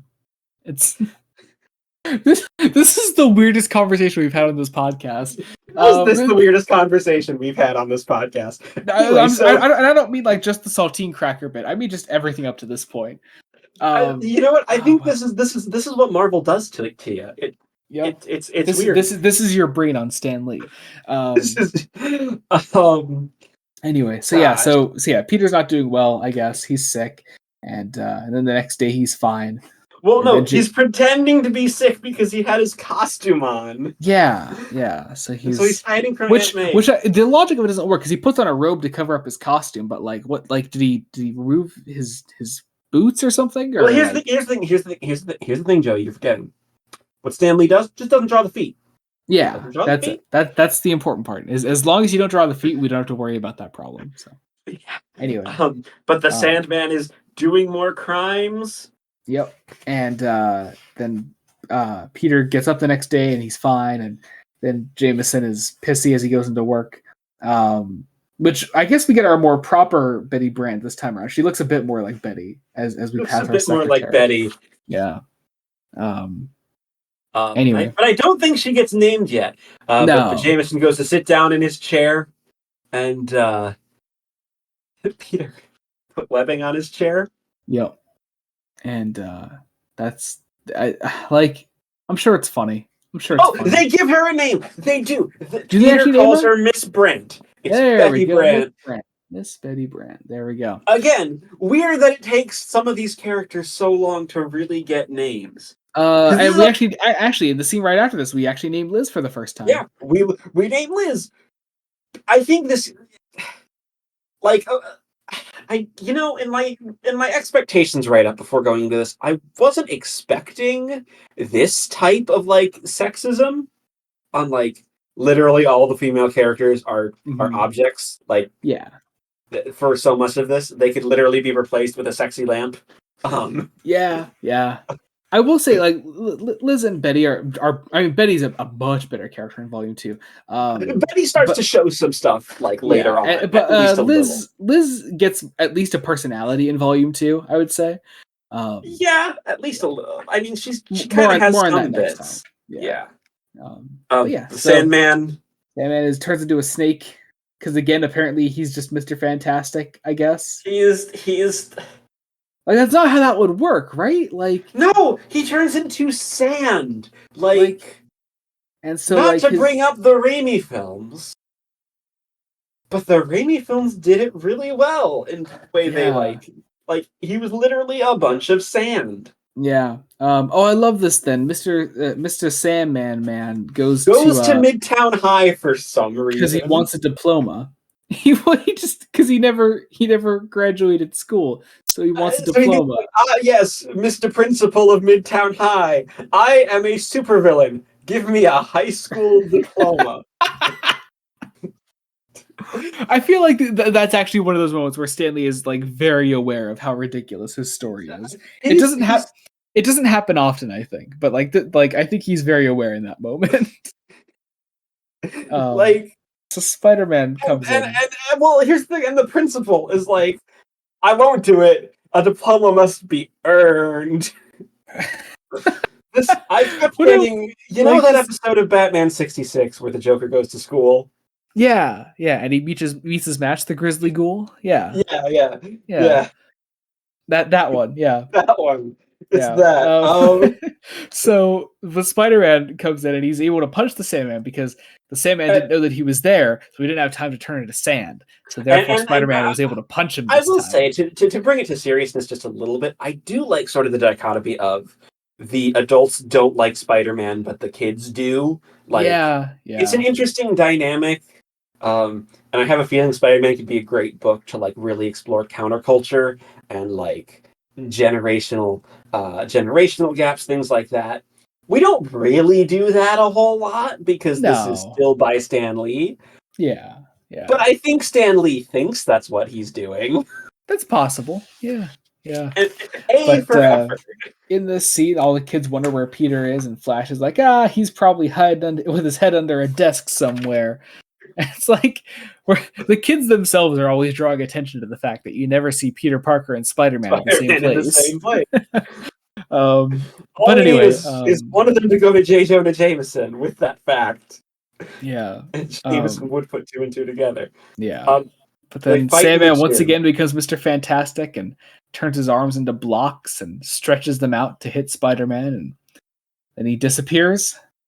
He eventually hits his head on the post of some stairs. Yep. And then I love the resolution to this story. Spider-Man literally vacuums the guy. Yeah. I'm pretty sure that violates the Geneva Convention somehow. But what do you mean? What? Why this time? because it's probably some sort of cruel and unusual punishment having yourself vacuumed up into a million tiny pieces. But do you qualify as a human still if you're sand? I mean, yes, like not in the literal DNA sense. If I was literally a thing made of sand, I don't think I'd qualify as a human. But you're still intelligent, and you still have sentience and sapience. Therefore, you still have the rights of man. Okay. Sure. So yeah, he I don't literally know why vacuums we're the having guy. this semi-philosophical discussion in this comic. And so Joey. then Jacob, in like my favorite scene in this issue, he just takes some of the sand back out of the vacuum and throws it in the air and makes it look like he's fighting it for the camera. It's fucking great. Now that's cruel and unusual punishment. Is literally Yeah, taking bits of the sand back out and punching it through the yeah, that's air like if someone chopped off your hand. and started doing that exact same Yeah. thing. Yeah. Um But anyway, Anyway, J. Jonah Jameson Jameson tries to like arrives. convince everybody that Spider-Man's bad, and the cops are like, "You just fucking hate Spider-Man. Fuck you." And Because it's that's that. Spider-Man, he did it. And Spider-Man, the police want Spider-Man to give him a full report. Yeah. And then Spider-Man leaves a shop vac bag hanging from the ceiling for the cops, and then he gives Jameson some pictures of the Sandman. Or no, wait, doesn't he? Oh, he gives him the film. Okay, that's right, because he didn't develop them yet. That's right. So And Jameson will take it out of the next payment, the cost of development. yeah, and then Flash makes fun of Peter again. Peter has a homicidal thought and then lets him Yeah. go. Yeah, he's And and like I'm like, you know what? I kind of want to see Flash get punched, but I also want to see it just to see what's actually going to happen with Peter, like because Peter also kind of deserves to be decked in the face. Peter also just dreams of killing people a lot, pretty much, or at least beating them mercilessly. It's fucking insane. But yeah, Mind you, earlier in this issue, Peter did ask Liz out on a date, yeah, but she cancels because Peter hid during the crisis. yeah. So that makes him a coward. And so then Liz and Flash and all the other kids, they leave Peter behind, and Is Peter's this where we get the alone. big man on campus line? Because why does he I big think man on so. campus line? I think Where so. Flash, Where they tell us what it means. what Yeah, BMOC means, which yeah. is honestly very helpful editor's note because Because who you're selling says it to that? children. Yeah, you're also selling it to children. Yeah. Uh, Um, anyway, but yeah, Amazing Spider-Man #5 now. It's time for our next big Fantastic Four crossover with Doctor Doom. I will say what's interesting is that in the Omni, in between 4 and 5, there are two stories from the Strange Tales Annual #2 and the Fantastic Four Annual #1. So there's even more And how Fantastic were Four. those? Uh, Ridiculous, utterly Cool. ridiculous. I am Uh, glad those are not included in my Masterworks. yeah. Um, Anyway, the March for Fantastic Four one Destruction. the Fantastic Four one is literally just a rewrite of the bits from issue 1 with the Fantastic Four. Oh, okay, that's weird. Yeah, that's weird. So Anyway, March for Destruction by Doctor Doom, and this is I love it. I love just how many Fantastic Four crossovers there so are. this is my this book first exposure to Spider-Man and his villains, but also the Fantastic Four and Doctor Doom because reasons. Yeah. So so all the kids are watching the news, as the kids do, and the kids are watching J. Jonah Jameson say Spider-Man's a bad guy, and we learn that Flash thinks that Spider-Man's the coolest, Yeah, which is funny because Flash doesn't like Peter Parker, but Flash likes Spider-Man, and little does he know that that Spider-Man and Peter Parker are the are same the same person. person. And as Peter will always constantly, consistently, all the fucking time think to himself, if only he knew. New. Also, I really want to murder Flash Thompson. Why is Like, that? no, Peter wants to murder Flash Thompson. Yeah. Oh, that's, yeah. Like, that is 90% of Peter's internal monologue. If only he knew, and I'd like to murder this man. Yeah. What a But we also, crazy ass guy. J. Jonah Jameson is offering $1,000 reward for anyone who can disclose Spider-Man's true identity. Well, So, good for him. and who So, else is watching? meanwhile, But Doctor Doom. Doctor Doom is, he has recently had an encounter with the Fantastic Four, and he's escaped them. And so By now, jumping out of a plane. and now he is plotting to kill Spider-Man. No. He wants to Spider-Man To join him. That's right. He's a Deadite. He's a Deadite. I was gonna go with he's the Green Goblin, but not yet. because. Okay, yeah, But I mean, we could also make that other Sam Raimi reference. yeah. Gentle listeners, I've been doing a bunch of Sam Raimi films recently. You have, and it's mostly been coincidental that they kind of like line up all together. It's It great. wasn't intentional. Yeah. Outside of Um. the rewatching Spider-Man 1, Yeah. that was intentional. But Evil Dead's great too. Um. Yes.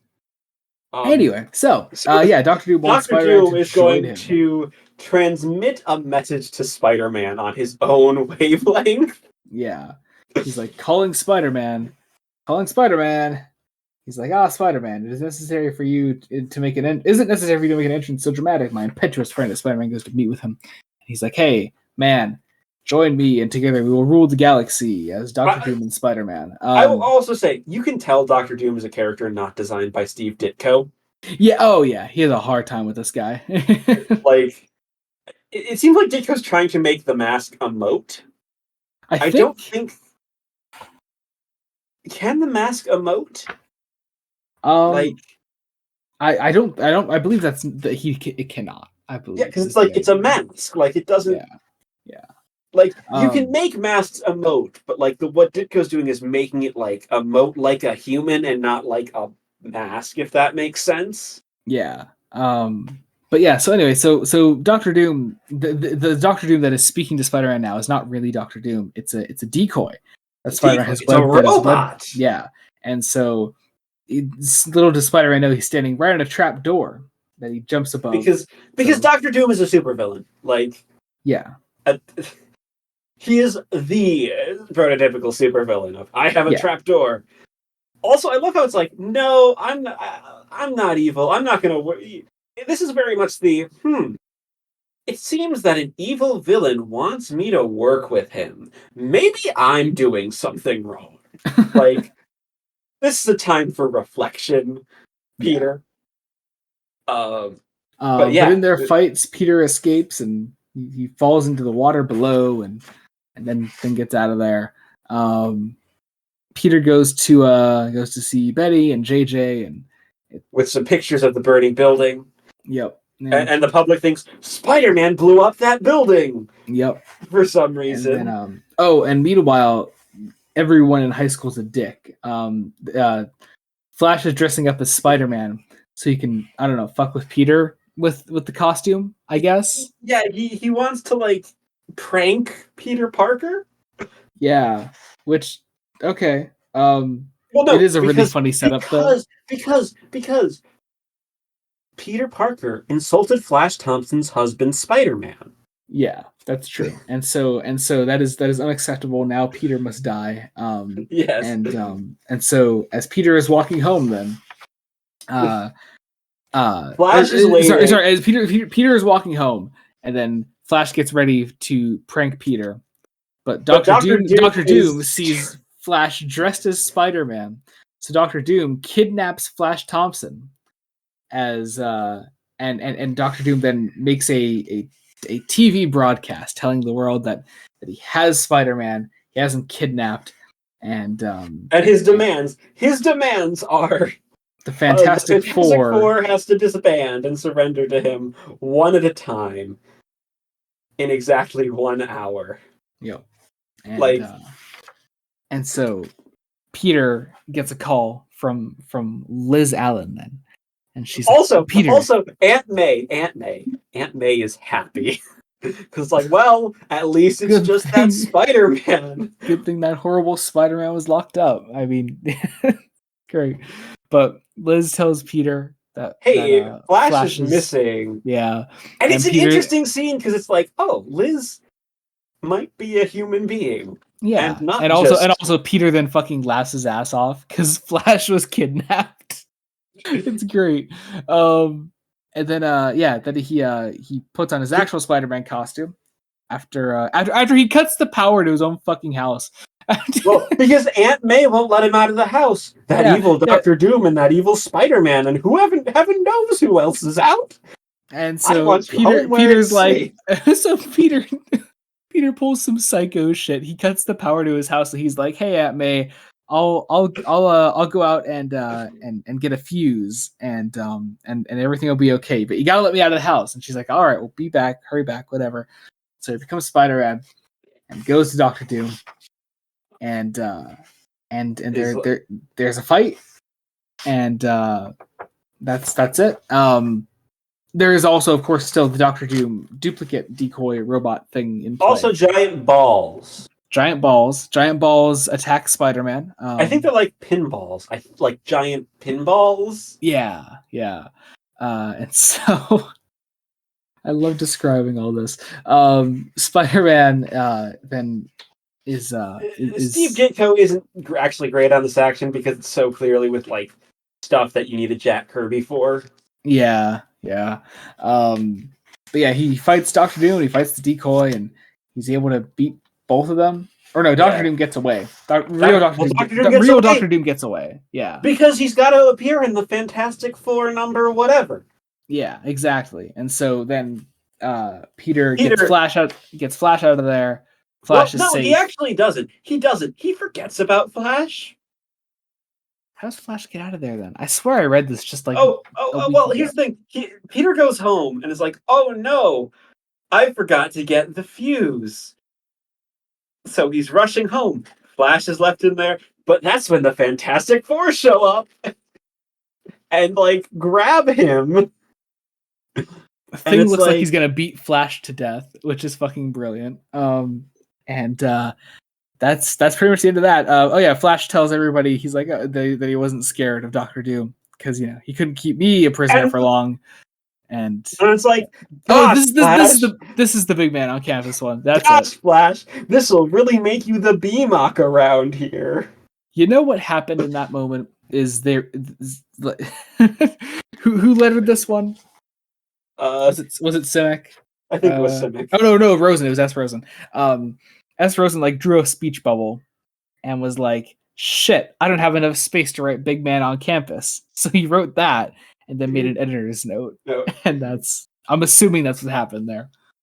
Anyway, time for the best issue of the collection. Oh yeah, this is the best issue. This is the best one, yeah. Spider-Man number 6. It's really fucking good, actually. Half man, half reptile, the lizard will take over all of Earth unless Spider-Man alone can stop him. The Marvel Age of Comics is here. Here we go. This is it. This is I don't know. I love this issue. It's great. It's still corny and silly, but it's here's the thing. It's corny and silly, but it's the first issue that treats a lot of its characters like actual people. With this great opening that like talks about like how like Lizard is this terrible monster, and it's set up like a typical like Stan Lee, Steve Ditko adventure. It's just like here's a monster that Spider-Man's gonna stop, and this green lizard man with a bunch of crocodiles. And a lab coat and purple pants. Yeah. But he's still green. It's the important part. He's still green. Yep. But yeah, so it's this lizard. He's down in Florida, so doesn't have anything to do with us really. He's in the Florida swamps. But the narration, the narration lets us know that a superhero is nothing without a super villain. Yep. And anyway, so the J. Jonah Jameson calls out Spider-Man. He's like, "Hey, Spider-Man, if you don't go down to Florida and beat up the lizard, you're a fucking loser." And so Spider-Man's you're still a menace, which Jameson, what are you doing, buddy? Yeah, I do love this though. Like Peter sees the article that says Bugle challenges Spider-Man to defeat the lizard, and Peter's like, "Hey, Jameson, what's up with that?" And Jameson's like, "Oh, I didn't expect him to actually do it. I just wanted to talk about how Spider-Man's a little bitch." And like it's a great moment. It's a really great moment.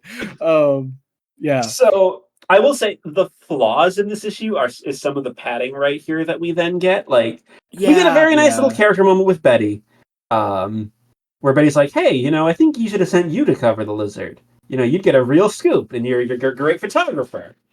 And Peter's like, "Oh, thanks, Betty." Thanks, Betty. Betty. And so they go to this museum, a field trip at the Natural History Museum. Yeah, for an exhibit on dinosaurs because lizards, dinosaurs makes sense. Meanwhile, there are these just fucking criminals here that take Liz Allen hostage.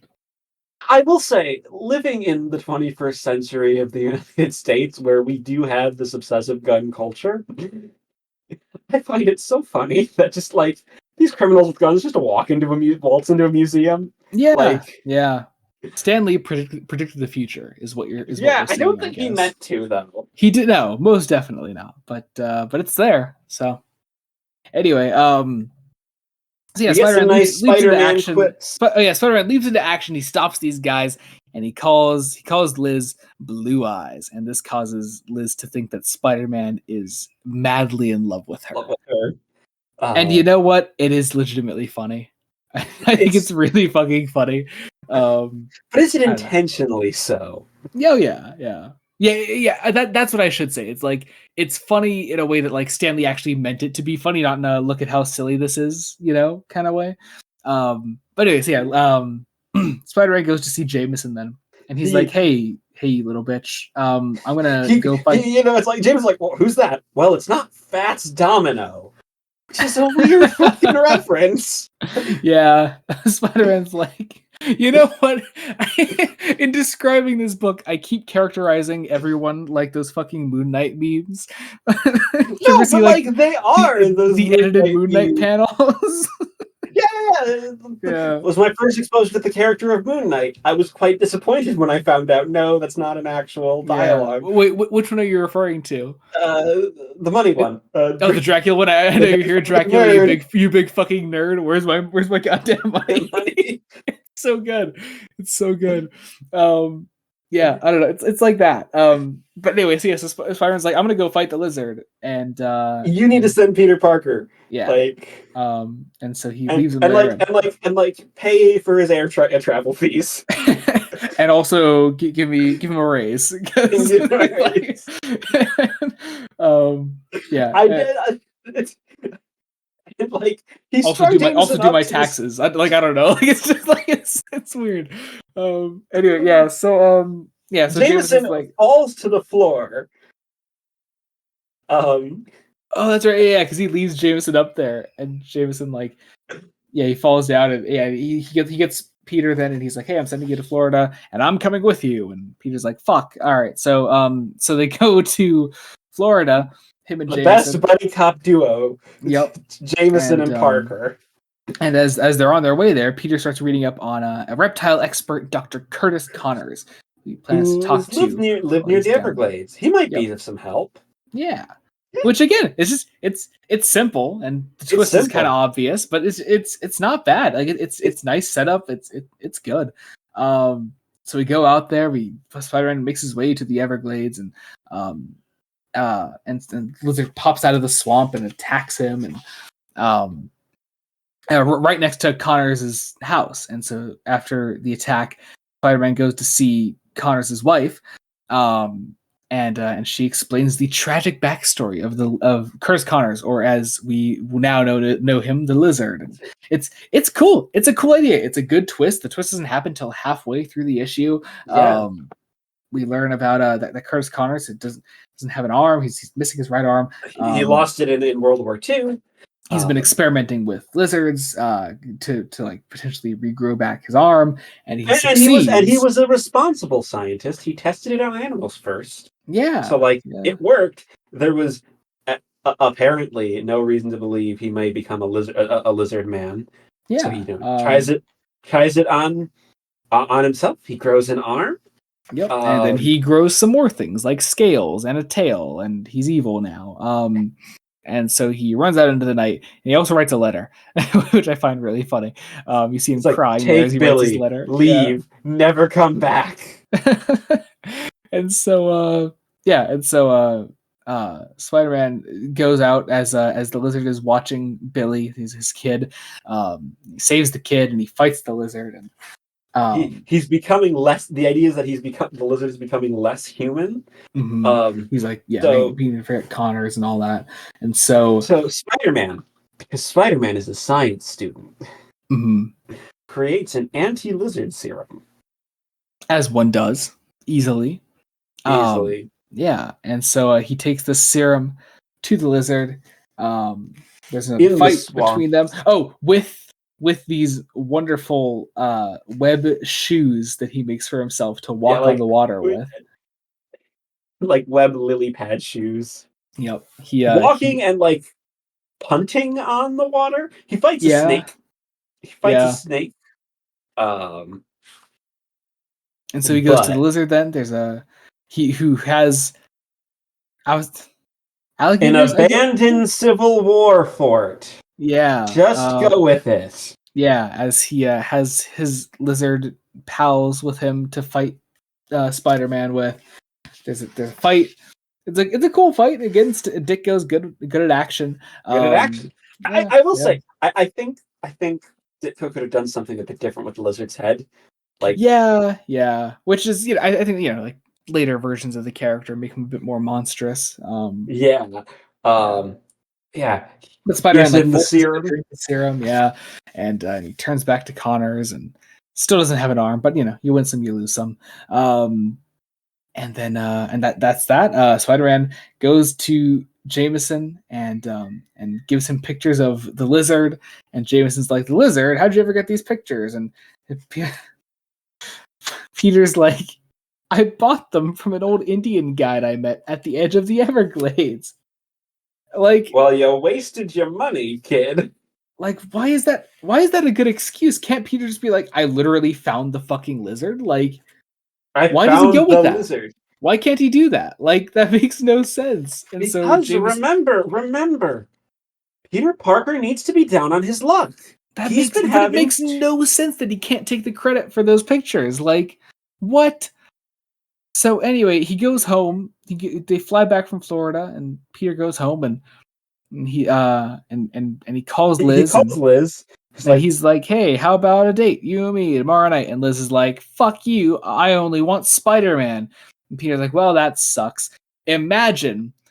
Wouldn't it be funny if Liz Allen knew the truth that Peter Parker was in fact was in fact Spider-Man Spider-Man. and that Liz loves Spider-Man but doesn't love Like, Peter? If only she knew they were one and the same. well, Like, here's the thing. This is different than the Flash relationship because Peter doesn't want to murder Liz. that's true. That's true. He also sends Jameson a love poem. Yep. Roses are red, violets are blue. I'm still at large, so fooey you. It's really funny. And then Ditko fucking crushes another Vulture silhouette to end Yeah, this like issue. Oh my surprise! god. The Vulture's coming back next issue. Cool. On to Amazing Spider-Man number 15. A Marvel Super Spectacular, The Vulture's Return! Here is 7. Spider-Man as you like him, fighting, Number joking, daring, 7. challenging.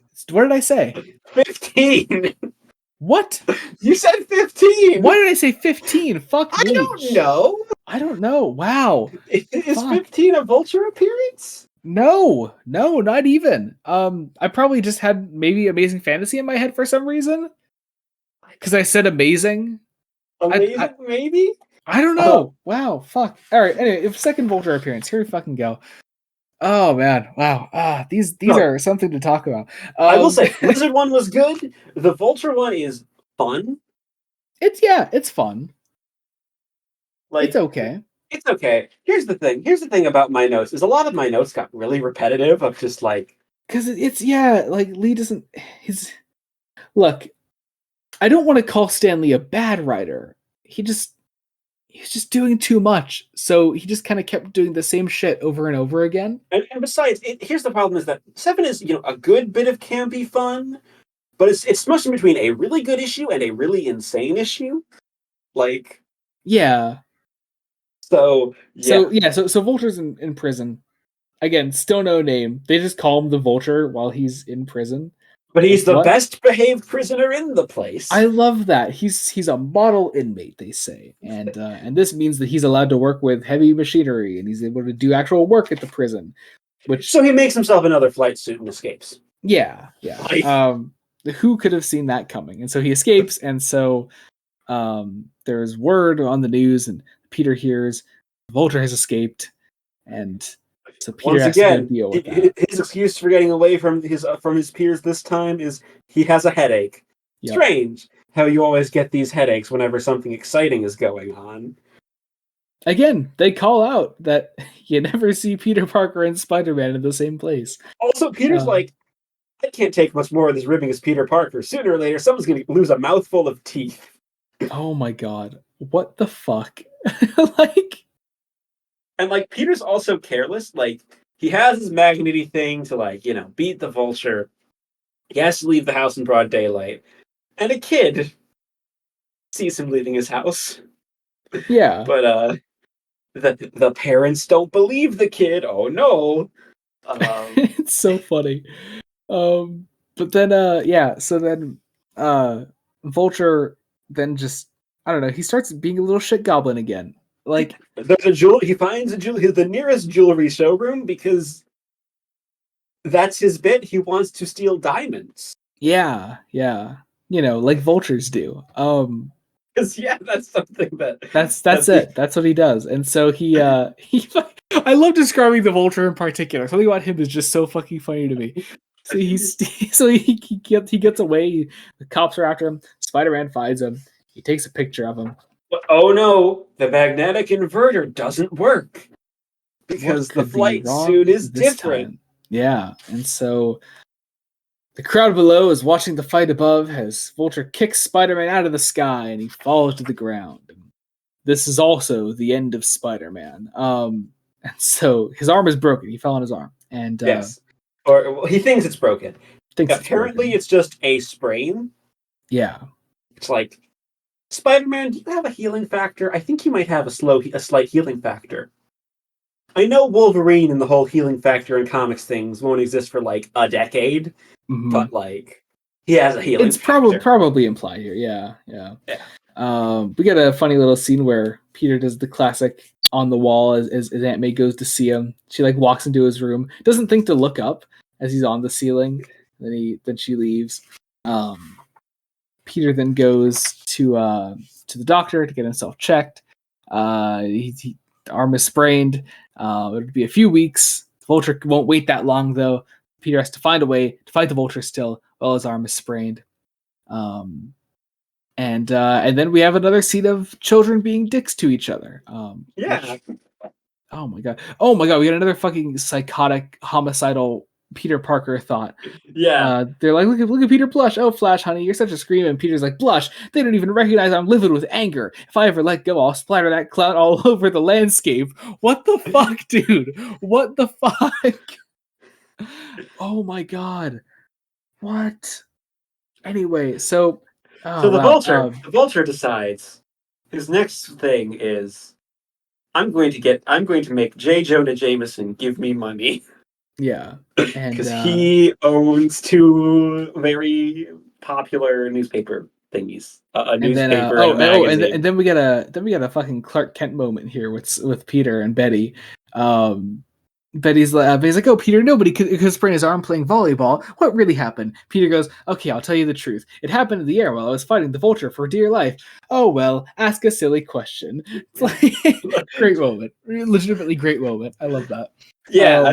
Yeah. But Vulture. I was also getting, it might be because I had recently rewatched Goldfinger, and I was getting like Bond Moneypenny vibes almost. Oh yeah, definitely, yeah. But the Vulture then goes to the Bugle and is like, what does he actually want from money? Daily Bugle? Oh, that's right, money. That's money. That's all he wants. He's such a simple mind. I love it. He's like, he's drawn so like devilishly on this page with like his finger to his head. It's just like, oh, Jameson has money. I will get that big fat juicy pay envelope. And so so Vulture's like, give me your money, and Jameson's like, well, he's like, I spent years building up this business. It means everything to me. And Vulture's like, I don't know, I can do anything. Give me money. He's like, give me money. That's all it is. That's all the scene is. So Peter runs out. He goes back in as Spider-Man. Arm still sprained, so he's not using his right arm at all. He fights the Vulture.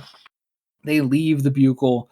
No, he leaves the office for some reason. He goes downstairs in the building. Yeah, down a flight of stairs. Somebody wanted to draw a fight in a printing press. It's fun. It's a fun idea. It's very, very fun. Yeah. I also like the bit where Vulture is literally flying down the staircases. It's just fun. This is also where we really, really start to get some quips, some good Peter Parker quips. Like, they've started to nail these quips. Yeah. And Peter's like, right, I'll just make your wings stop working, and we'll fall to both our deaths. Yeah, which is, it's like, why has that not been a thought before? Like, you have sticky web. He has wings. Like, that's how he flies. Just fucking stick them together, and that's it. It's easy. Make a web parachute. So you float And down gracefully, I guess. yes, swing back to the bugle, cover Jameson's mouth in web. Yep. And Uh, and then we end off with some Peter and Betty flirting, which is really nice. And you actually like like get to see like a little bit of their relationship here. It's cool. Peter Parker can be a charming-ish character when he's not thinking of the murder. Yeah. Anyway, on to Amazing Spider-Man number 8. This is a special tribute to teenagers issue. See Spider-Man versus the Living Brain. See Peter Parker's fight with Flash Thompson. Don't miss our extra added attraction. Spider-Man tackles once again for like the 5th time now the Human Torch. Oh my god. Stan Lee had one idea. One fucking idea. So this one is just fucking It's wild. not good. It's not a good issue. It's not good. It's not it a good issue. It actually has some individually good moments. Like this, of course, this is the issue where we're going to start doing actual character stuff. Mm-hmm. 8 issues in on an issue where we're fighting the Living Brain. Yep. Who's still green, like all good Spider-Man villains. Like all good Spider-Man villains. Yep. Does that make Venom a bad Spider-Man villain? I believe so. I believe that's the idea. Interesting. Well, see, yeah. That makes him a bad Spider-Man villain. Absolutely. You're only a good Spider-Man villain if you're green. You're green. Somehow. There's got to be green somewhere on you. That's somewhere. I'm trying to think of like other Spider-Man villains that aren't green that I know. Right? Yeah. I mean, like Venom, the big ones at least, like Venom, Kraven the Hunter, Carnage. Carnage. Yeah, is that about it? The big well-known ones. Joe Quesada in Marvel Comics in general. Yeah, that's true. Yeah. Anyway, the terrible threat of the Living Brain. Here we go. So kids are dicks. These guys bring in just a fucking robot. They're just like, here's a robot, kids. Flash just assaults Peter. Yeah, he just fucking shows him. The demon scientist. Yeah. And like Liz for the first time is like, hey, you kind of took that too far, Flash. Yeah, you broke his glasses. One actually really consistent thing I kind of like is that Flash's name for Peter is always Puny Parker. I mean, it works. It's consistent. There's not much consistency in these issues, so yeah, there's that at least. But yeah, Liz is like, hey, fuck you, Flash, and he's still a dick. Then these scientists come in and they're like, hey, the Living Brain can answer any question at all that you give it. It's Wotan. It's Wotan from the War Wotan. Machines. It's Wotan if you know Doctor Who, the War Machines. I wasn't trying to make Doctor Who references, but it's right especially there. Since we're covering 60s comics. Yeah. 60s comics that predate Doctor Who. Yeah. Well, not at this point. I think we're well into Doctor Who territory now, aren't we? Nope. Because remember, Doctor Who started in November of '63. No, issue 8 came out in '64. You're right. Yep. You're right. Doctor Who is a thing. Fuck you, bitch. The Daleks have just just been introduced. Yeah. Ish. Anyway, but yeah, so they're like, ask it a question, and they decide who's Spider-Man. What's Spider-Man's real identity? And that's a great question. And Peter's like, oh shit, oh fuck, I'm screwed. And so it splits out this computation of this series of equations that Peter has to figure out. Has to translate into English. Yeah, you have to translate these symbols, and you'll get your answer eventually. And so, also, 2 of the attendants working for the scientists are just criminals. Well, one of them. First off, one of them looks like Captain Boomerang. I just want to point out. Yeah, one of them really looks like Captain Boomerang, and the other one looks kind of like David Niven / Raul Julia in the Addams Family. Yeah, just a little bit. Yeah. But yeah. So Peter takes the equation, the symbols, whatever, with him, and Flash is like, Peter and Flash are gonna fight. Yep. They get so pissed off at each other that they're gonna literally box each other in a boxing ring. Yeah. And which seems to be like okay with, like, sanctioned by the school. Yeah. This Like, this science guy at the school is like, I've had my eye on you two for a while now. If you both are such enemies, I suggest you settle your feud once and for all in the like gym. It's like, what? what? That's Was that allowed? Like, could you do that in the 60s? Could you just like I hate this other kid so much. I want to go I want beat to the shit out of punch him them in a in the boxing face. ring. Like that's what I want to do right now. And then be like, okay, go get your shit out of your system. Like I don't know. Like that's that's so weird to me. Um God. It's also it's just like, and then like Peter just punches him in the face. Yeah, knocks him right out because he's fucking Spider-Man. Like what's especially funny is that everyone's like, "Oh, Flash was just joking around, trying to make Peter think he could get a hit in on him." And it's and like, so Flash goes to yeah, get back that's. in the ring, and Peter's tactic more becomes about dodging hits than giving them. But Um, also, the attendants turn the robot on, and it's evil. yep. It Which apparently like has an evil setting. yeah. Makes sense to me. But yeah, Peter eventually gets it so that he just gets one more hit in and it completely knocks Flash out. And everybody hates Peter now because of that. They're just like I don't know. Well, What was because he was looking the other way, Oh, that's right. Flash was distracted so it because wasn't a somebody was fair yelling for help fight. because the living brain was out of control. So Flash was distracted, so it wasn't okay. Um, So, so so, so then Flash is knocked out, and and it's Peter like, turns into Spider-Man then to go fight the living brain, and that's pretty much the rest of the story in this issue. also the action is boring. Yeah, I don't think yeah, Ditko can do action with like non-human figures. yeah, Like the living brain is like a square yeah. With with some like a dome on arms top, and like, protruding. Yeah, yeah. Um yeah, so we fight the living brain, and then Peter, gets really, really close, throws it out of a window, yep. and then back And again, that's yeah. and then turns on a switch, and it's off. And it's good now, I guess. Yeah. And so Flash happens to be getting changed from his boxing gear into regular clothes. And so he happens to be standing right in front of the door where the two evil attendants try to escape from. And so Flash trips them up, and Flash saves the day.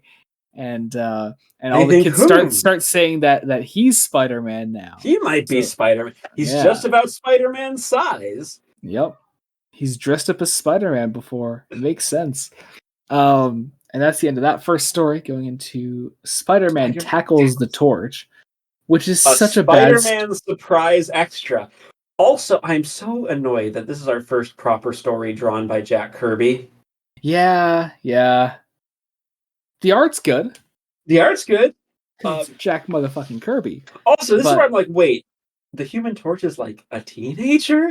yeah. But also, like, Spider-Man just goes on a fucking rampage in this for no reason. Yeah, he He just gets decides. so irrationally pissed off at other kids having fun that he has to go fuck everything up. So we fight the torch.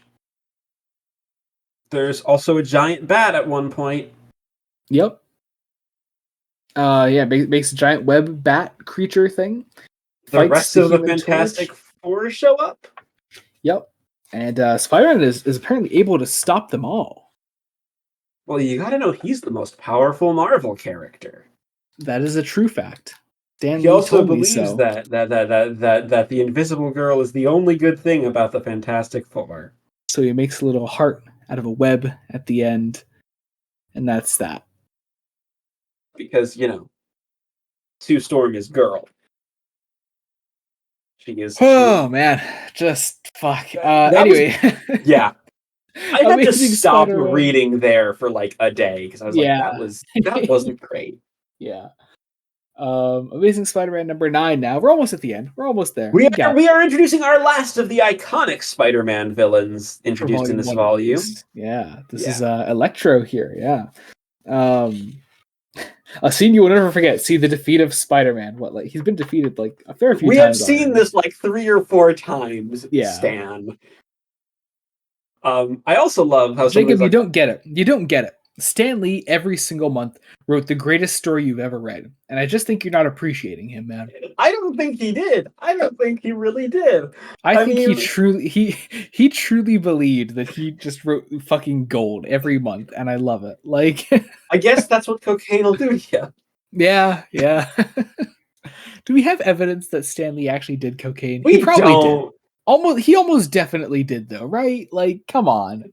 Everyone was on cocaine in the This 60s guy and was fucking 70s. crazy. This guy, like, and you gotta at least respect it. Like, Look, how do you think Stephen King wrote all those books so fast? It was yeah, all the cocaine. yeah. Oh But this wow, is The Man Called Electro. yeah. And you know what? It's a So decent issue actually. I like Electro's design. Yeah, yeah, it's cool. It's campy, it's 60s.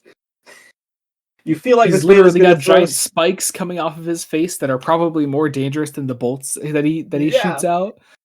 Um also my only real exposure to Electro is in Amazing Spider-Man 2. I mean, So it it's not horrible. It's a different take on the character. it's a I like different him. take. This one Yeah. is campy. I was actually not expecting like him I to mean, like be here's like I think Jamie Foxx's Electro is also pretty campy, to be honest. yeah, but in a different way. Yeah, And in yeah. a way too overstuffed movie for its own good. It's a That good that movie. move I like it. that is you are allowed to have that opinion. Dude, it's so good. I love it. It's such a good film. Um But yeah, anyway. so But yeah, getting into this, there's a nice little bit of world building on this first page of like the sight of Spider-Man basically makes your ordinary street crime back off. Like that's a nice little beat. Um, mhm, and it's fairly decently paced because obviously this is at a time where no one like Stanley didn't know that Spider-Man was going to still be a character going to today. mhm. But like establishing this after 9 issues, it's a decent pace. Yeah, Um, yeah. he also starts Um changing to Peter Parker on the street because he's getting medicine for Aunt May, who is sick. It's like, oh dear Peter, I'm dying. oh my god. She's like practically on her fucking deathbed in this issue. Um This is and my one character trait. and Fucking dying. and so oh man. So Electro, there's a really loud car outside. Holy fuck. This is I didn't hear it. good. So All right. So Electro is all exists wired up for what he must do. And once I was like, oh great, another villain with no backstory. and And he's then we got a green. backstory. He's green. Importantly, he's green. Um Green. why are they all green? Fuck. Anyway, yeah, so Electro he goes to again, like all Spider-Man villains, he just wants to rob people. He wants Just wants money. money. He Just wants wants money. money. Everybody just wants money. And so he Again, I does. think it's very telling that the two standout villains are the two with the most development. Like Yeah. Doc Ock it's and Doc Lizard. Ock Yeah. and the Lizard. And the Lizard is a villain who, after that story, I don't think they necessarily would have brought him back. Yeah. I mean they don't bring him back for a while. Yeah. It's That you know what? That makes it even better. yeah. Because Yeah. yeah. Anyway, so Aunt May is still dying. She gets taken to the fucking She needs to hospital. go to the hospital. Yep. And he's like, oh, but who'll take care of you, Peter? Mind you, Peter's like in high school. I think he yeah, can manage. he's almost an adult. Like it's funny. I think Lee is aware though that like part of the joke, if there's a joke with Aunt May's character, is that She's overbearing. Yeah, she's overbearing. It's kind of funny. And then we have a scene at school that I think is these next couple scenes are really interesting because it's like almost the closest to modern comics that this volume gets. How so? We are developing our characters. We are showing that, like, hey, Peter has a problem. Flash wants to actually talk about the fight. He thinks he's going to, soften up to Peter's like, well, Peter ignored him. Again, this is all of Peter's problems are his fault. Mm-hmm. But then we have this nice scene between Peter and Betty. Like, Betty Where like Betty visiting. actually cares about Peter and his personal life and Aunt May, and she goes to visit Aunt May, and it's nice. It's a really nice little scene. Um, And then Peter goes home, or is going to go home, I guess, and he goes home in the rain, so he has to like dry all this his Spider-Man costume when he gets home. uh, Inside, he hangs it up on clotheslines like inside. Just funny. But then at a bank, J. Jonah Jameson is getting some money when Electro is coming to rob the bank, using his electricity to stop the alarms and get into the safe and shock people. And he is also very angry at Jameson for some mysterious reason. yep. And And so Jameson, one track mind that he is like, there's only one person that could be angry at me, and it's Spider Man. Electro must be Spider Man. I love it. But yeah, so Electro robs the bank. He starts leaving, and Spider-Man wasn't there in time Stop to him. stop it. And so the point of this like next page, this giant next page where there's so much dialogue and So narration, much text. um, it is just to tell us, hey, Jameson thinks that Spider-Man is Electro. Everything's going to shit in Peter's life. Because The Aunt accused, May needs a surgery for that'll cost $1,000. and so Stanley he does seem to asks. understand the American healthcare system, at least. He does So not. there's a plot. No, he does. He does. Oh! I thought you said doesn't. No, he does because okay, $1,000 in '60s money is quite a lot of money. Yeah, yeah. Quite a lot of money. I mean, Uh, think about how many comic books you can buy with that. Probably like 100,000. Yeah, yeah. Um, Anyway, but yeah. yeah, so he asked Jameson for some money, and Jameson's like, "Well, fuck you. You're not getting $1,000 from me." And Which you know what, Jameson's kind of in the right. Like, oh if yeah, Peter yeah. just Well, although I do like that immediately after he's like, "Sure. You probably saw a hot rod you want to buy. I never lend money, Parker. You should know that." It's like, all right. Um, well, here's the thing. Peter didn't say my aunt is sick and I need money. Like, I have a yeah, feeling that it's that if Peter said my aunt is sick and she needs a surgery and I need to raise money for it, mhm. Jameson Jameson will might have probably actually actually understand. Yeah, like yeah.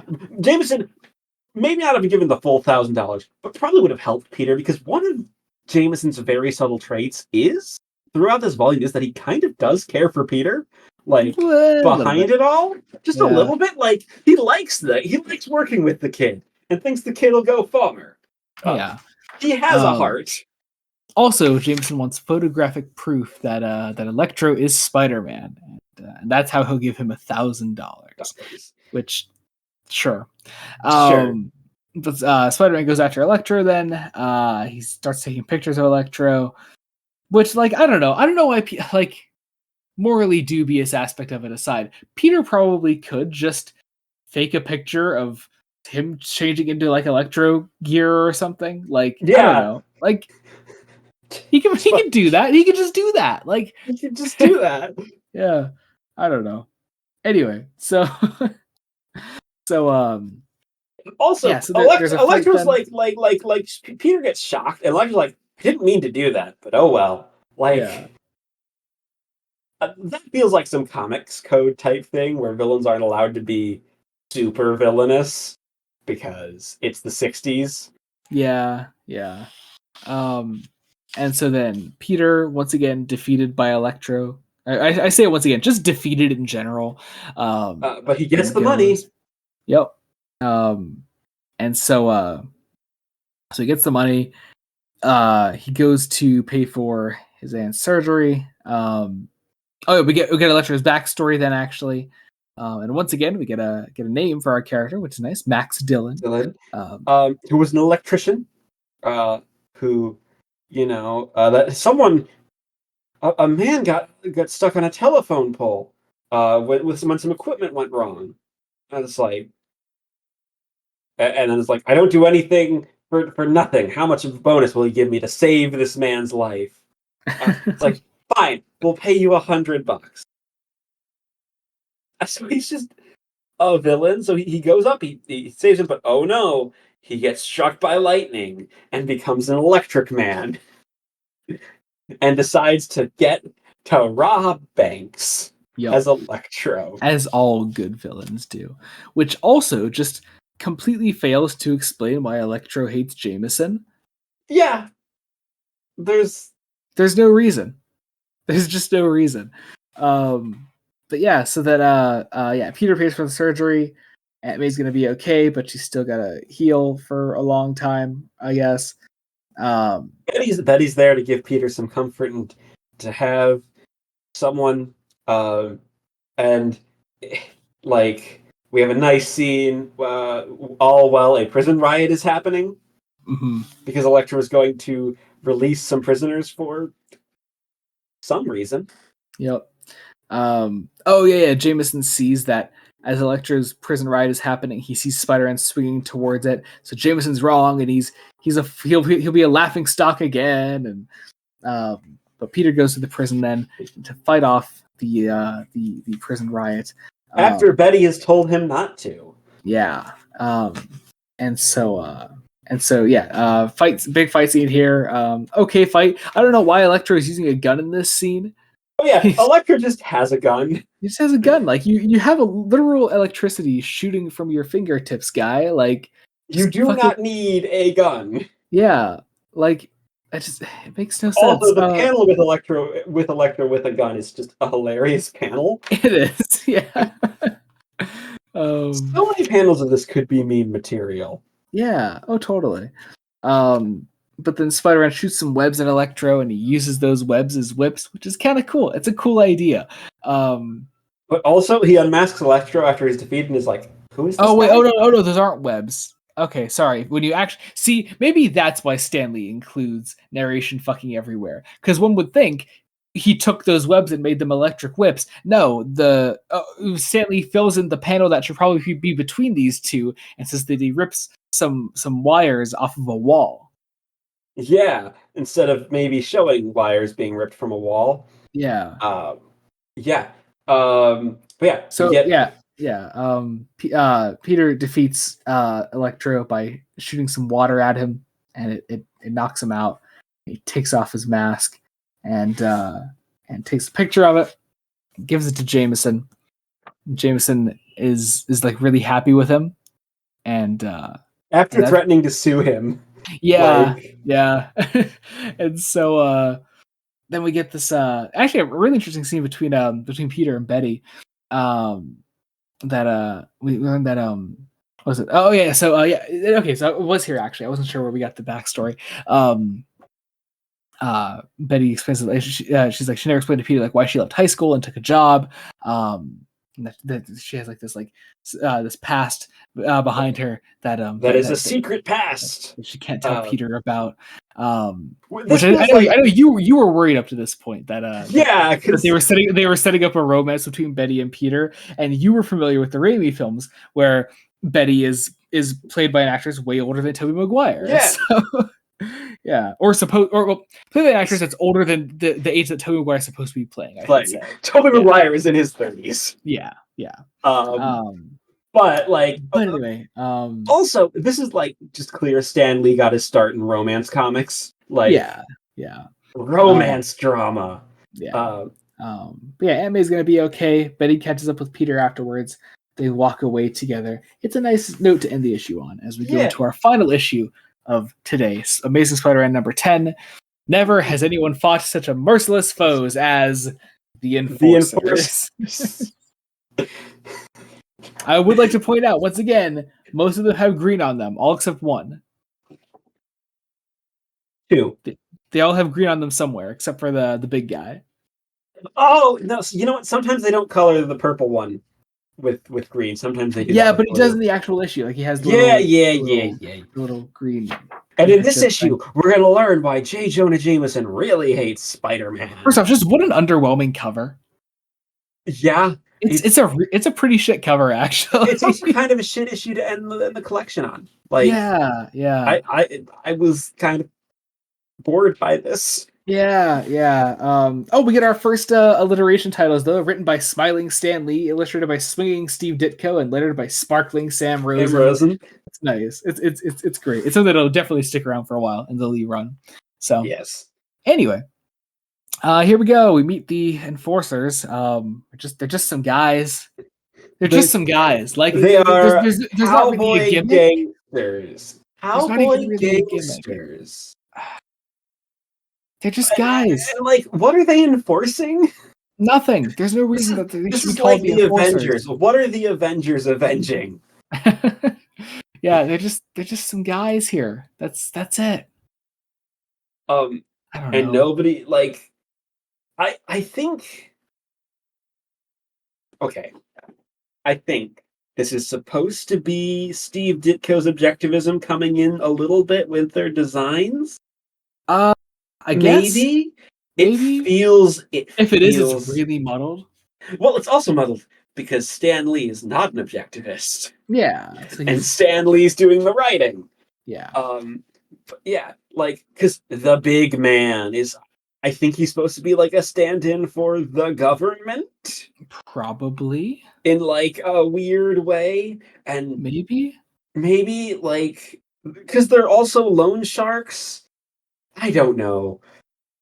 This Also, is like I want to jump around a bit with this issue because just I don't know. I don't want to break it down detail by detail. Betty's involved with them Betty's somehow. involved with them somehow. We never really She quite learn how. yeah, she owes the Uh, money. That's because about they're it. loan sharks. Yeah. Um, Spider-Man fights them, and I will say, based on things we're going to learn about Betty next volume, it makes a little more sense in context, like why she might owe them money. Um, yeah, there's some nice drama that Aunt May needs a transfusion after her surgery, and yep. and and like Liz is like, Peter, you have to do it. It's your aunt. I think Stanley at the time would have been a phenomenal soap writer, Oh, he would have been. like so fucking good. Put this man on a soap opera, Right? please. Uh, The the repeated plot lines, the drama, the quickness of his writing ability, the cocaine. He'd be great. Cocaine. All he Anyway, needs is to introduce a vampire yeah. halfway through before things start to really take off. Yep. Anyway, so yeah, oh yeah. So we're playing around with the idea that that Jameson might be the big man, the guy that runs the show with the enforcers. Because literally just because you never see Jameson and the big man in the same place. That's it. And yeah. And Jameson has been down on his luck. Yeah. We also get introduced to this guy called Foswell, who I think showed up like once before at the Bugle. Did he? I didn't remember him being anywhere. He is not named, but there is a guy who looks like him in like. Fuck that. You know that's not meant to be the same character. I look. You know Probably that's not not. meant to be the same character. There's no fucking way. Like, I wonder who the big man could be. I wonder, and we suspiciously introduce a new character, but you see he's small, so he can't be the big man. Yeah. So anyway, so yeah, so this is where we learn about the enforcers and Betty and them being tied together, and Peter sees that, and we see Betty being a soap character for a second. It's really funny. Peter goes after the enforcers as Spider-Man, and He makes a giant spider thingy. yeah. Which, God, he's really good at that. Fuck. Again, Peter, just patent some of this shit, and you will Seriously, make money. it's I always make this joke when I watch the first Raimi movie. Whenever I rewatch it, I'm like, why is he being a fucking superhero? Like, he's a damn good comic book artist. Like, he doesn't need any of this shit. He's an amazing artist. Anyway, yeah, he takes on the enforcers. Some very decent action. Decent action. But he can't win because there are 4 of them and only 1 of him. And also, Betty's gonna leave forever. Yep. Also, he's following Jameson, who's wearing a similarly colored suit to the big man.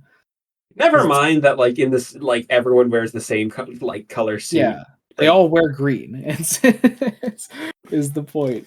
But yeah, Peter's been like, you know what? I will pretend to know who the big man is, as Peter Parker.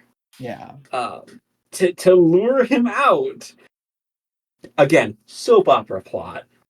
Absolutely. And Flash is actually like, hey, this could get you killed, Peter. Like, Flash Thompson is the voice of reason. Yeah. Because, Were you reading Flash Thompson with Joe Manganiello? Yes. That's Yes. great. I feel like that's really hard to do, actually, given the way the dialogue is written. I mean, but I've also seen Joe Manganiello in Critical Role, so I also know how Joe That's Manganiello speaks. that's true. That's true. You should really continue watching How I Met Your Mother because he has a recurring role on that. Yes, yes, yes, yes. There are many He's things I should continue he's watching. he's wonderful in that. Uh, Um, anyway, but yeah, so fucking the big man is monologuing to himself, or no, not even really. He's getting a report from what's his name, Montana. Is that it? yeah, Yeah. it's yeah. So I should say, I noted their names. Their names are the Big Man, Fancy Dan, Ox, and Montana. That is like so perfect. So Peter goes after them again. He's now fully convinced that the big man is Jameson. So We get a fight where there's a car involved and some barrels being thrown at him. it turns into a game of Donkey Kong and tires Yeah, and it's more it literally, yeah, tires, you're right. It is Donkey Kong. Fuck. So and water and it basically point being, he beats them. Like that's all that happens. That's all you need to know. and the big man tries to make an exit, but surprise, surprise, Peter catches him and finds the big man is actually small man. Yeah. Well, It's no, he doesn't catch him though. no, he gets away, but he catches like the costume somehow. Oh It's yeah. never explained like how the costume gets in the hands of Yeah. the police. So it's But then Peter Frederick. goes to confront Jameson, and before he can go in there, the cops arrive as Jameson is talking to Foswell, and they get Foswell instead because Foswell was the big man, and that's a twist because he's the only other new character in this issue. um, and then Peter leaves. Betty's sad, and that's the end. That's the end. Wow, I've never had a weirder time describing a story on this podcast. Yeah, so that was the Amazing we got Spider-Man we got to Volume do way 1. more '60s comics on this podcast because as weird as that was, I had a lot of fun. Yeah. We need to do some pre-crisis DC at some point. We do. If we did, dude, if we read '60s Batman, I've read a fair bit of '60s Batman. That would be so much fun, dude. Or '50s Flash. That'd be fun. 50s Flash. That'd be fun. That'd be fun. But yeah, that was that. I enjoyed it well enough, but like it's okay. Yeah, like it's fine, but and you could see like where it all began, where there's room to grow, how it's going to evolve over time. I have a like prediction that it won't feel right until John Romita takes over. Like that is possible. There are a few things that happened before it that kind of changed that feel. I mean, first off, you haven't met Green Goblin, which is a big aspect of that. And yeah, well, we also haven't met like any famous love interests, at all. Yeah. Like yeah, Betty's a character who's vaguely known because of the Raimi movie. Yeah, and Jameson is still Jameson. Mm-hmm. But like Peter needs a supporting cast that he can share like a scene with, and it looks like we're starting to get that by the end of this volume. Yeah. The fact that it took 10 issues to get there is like, I think even for the time is weird. Yeah. Like, I mean, I'm not sure for the time it's weird. I think it makes a lot of sense, really. Like, I mean, here's the thing, even with like the start of like Superman, you still had Clark Kent, Lois Lane, and Perry White. Like, yeah, you had some characters who were there in Action Comics #1. Look at Detective 27. You had Bruce Wayne and Commissioner Gordon, and like within 10 issues, you would have Robin. So, like, this is just so much of this feels just like it's just Peter. Like Flash and Liz are like trying to fill that role, but because they're like, I do think there will, as I mentioned before, like I think there are going to be a few things in Volume 2 that are going to fix a fair few of your issues. It also feels like that, like Stan Lee was definitely trying to find not necessarily his feet, but somebody's feet. Yeah, yeah. Like, Yeah, something that would really like bolster the book into doing something more. And I will say, like the Enforcers issue, while it is underwhelming, like does lead into something better coming up with Betty's also, character. I will say all the character moments in the Enforcers issue were great. Like, Yeah, yeah, I will say the weakest issue of the collection, 8 and 5. yeah, yeah. Five's okay. I think eight is the one that just really drags for me. 8 was just like, what are you? Why? Yeah, yeah. Why? It's a tribute. It's a special tribute to teenagers issue, Jacob. Come on, it's the best story Stanley's ever written. Come on. And um, it's also funny when you have one of the narrations saying, "This may not be the greatest story ever, but we'll leave that for you to decide." oh, it's wonderful. We did watch Um, some adapted material for this we though. did. We watched Spider-Man 2002, We which is did. a We did. great film. It is just one of Uh, my ultimate comfort films. I fucking love it Spider-Man. is so It's easy to quote. yeah. I'm Um, something of a scientist myself. so many great quotes. The memes are great. Um, James Franco is probably the weakest link in yeah, that yeah. But I film. mean, Willem Dafoe and J.K. Simmons are the best performances, and Rosemary Harris. Rosemary Uh, Harris. yeah. And fucking Cliff Robertson. Cliff Robertson's fucking Cliff lovely. Robertson. You He have is like so lovely in that film. I love And him. like Tobey Maguire's great as the awkward Peter Parker. I have issues with Toby's performance. It's just a bit shit. I don't know. He's I don't know. But there's also reading it. I'm like, oh wow, a lot of this was drawn from Lee and Ditko, but oh Sam Raimi yeah, was like, yeah. But I'm going Raimi to just make this better. yeah, and he does. He totally does. It's a great film. It's just a great film. I can't really fault it on much. Yeah, it's wonderful, and it's full of all the wonderful Raimiisms. If you love Raimi as a director, and I know you're not a huge fan of it, but I do like Elfman's score. Yeah, I just prefer Elfman's score to his two Batman scores. Fair Um, enough. But yeah, I guess is that it? Are we that's done? it. We're done, That's it. and there's not even a big reveal at the end of this one. It's been a while since We, since I haven't been able to do a reveal for you. well, you'll have a big reveal next time. I know I'll have a big reveal next time. But yeah, next time on Fresh Face Comics, we're talking about Marvel Masterworks Volume 2, The Amazing Spider-Man. It's issues 11 through 19 and the first annual. I think the first annual Wait, comes between issues 15 and I was 16. gonna say it's in between. I looked at the table of contents in the Omni. It's in between a couple of issues. Yeah, So but it's between 15 and 16. So yeah, so it's an annual. But yeah, that's what we'll be covering next time. As always, follow us on our socials. I'll have our link trees down in the description below. Twitter, wherever else we have down there. Yeah, check us out there. Be sure to leave a rating and a subscribe wherever you're listening to us: Spotify, Apple Podcasts, Google Podcasts, etc. Also, the channel Blood Donut Studios means a lot. Any support there is much appreciated. And let's see other things on the channel. We're going through Star Trek. When this comes out, what episode do we have coming up? Let's see, whatever it's episode 20 is. Is that Return to Tomorrow? I think so. I actually don't know. I could be completely Um, wrong. I don't know. It's something around there. We're almost done with season 2 is the point. We're covering those. I'm doing those with my brother, so check those out. That means a lot. uh, Fresh Face one shots. I think we have just released. Is that it? Have we released? Oh no, just Superman and Wonder Woman, right? yeah, just two, just the Yeah. two. So Superman number 6 and Wonder Woman number 1 by Tom King, which is very exciting. Be sure to check those out on the one shots. Also, Breaking Brian at the end of this month. We have Better Call Saul season 3 coming out, which I'm actually recording tomorrow at the time of recording this. So yeah, very exciting. Check those all out. It means a lot. Any support is greatly appreciated. Jacob, any plugs for you? My blog. I'm nearing the end of my big Russell T Davies Doctor Who rewatch. That should be going on for just about another month. As we reach the end of that. I've also been reviewing Star Trek. Along with Joey in written form.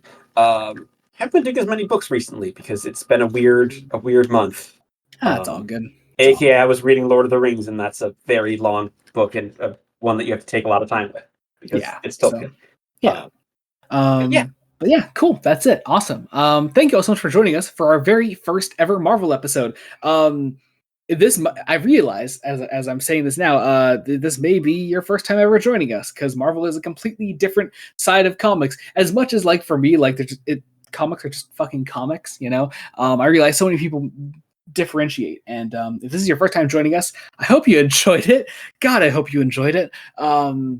We do this all the time. We've been doing this for nearly 2 years now, and Yeah, 2 years in it's about a month from when this yeah, releases. yeah. I think Um, the official anniversary will be between episodes 53 and 54. yeah, it's So 53 and yeah, 54. yeah. And So hopefully in between there, we'll have a special 2-year anniversary video like our 1-year anniversary video. yeah, most Uh, definitely. So yeah, be on the lookout for all those. Thank you all so much for listening, watching, whatever you're doing, and all your support that you give us. It means the absolute world to us. So thank you all so much for listening. Until next time, this has been Joey Morgan. Jacob Licklider, Goodbye. goodbye.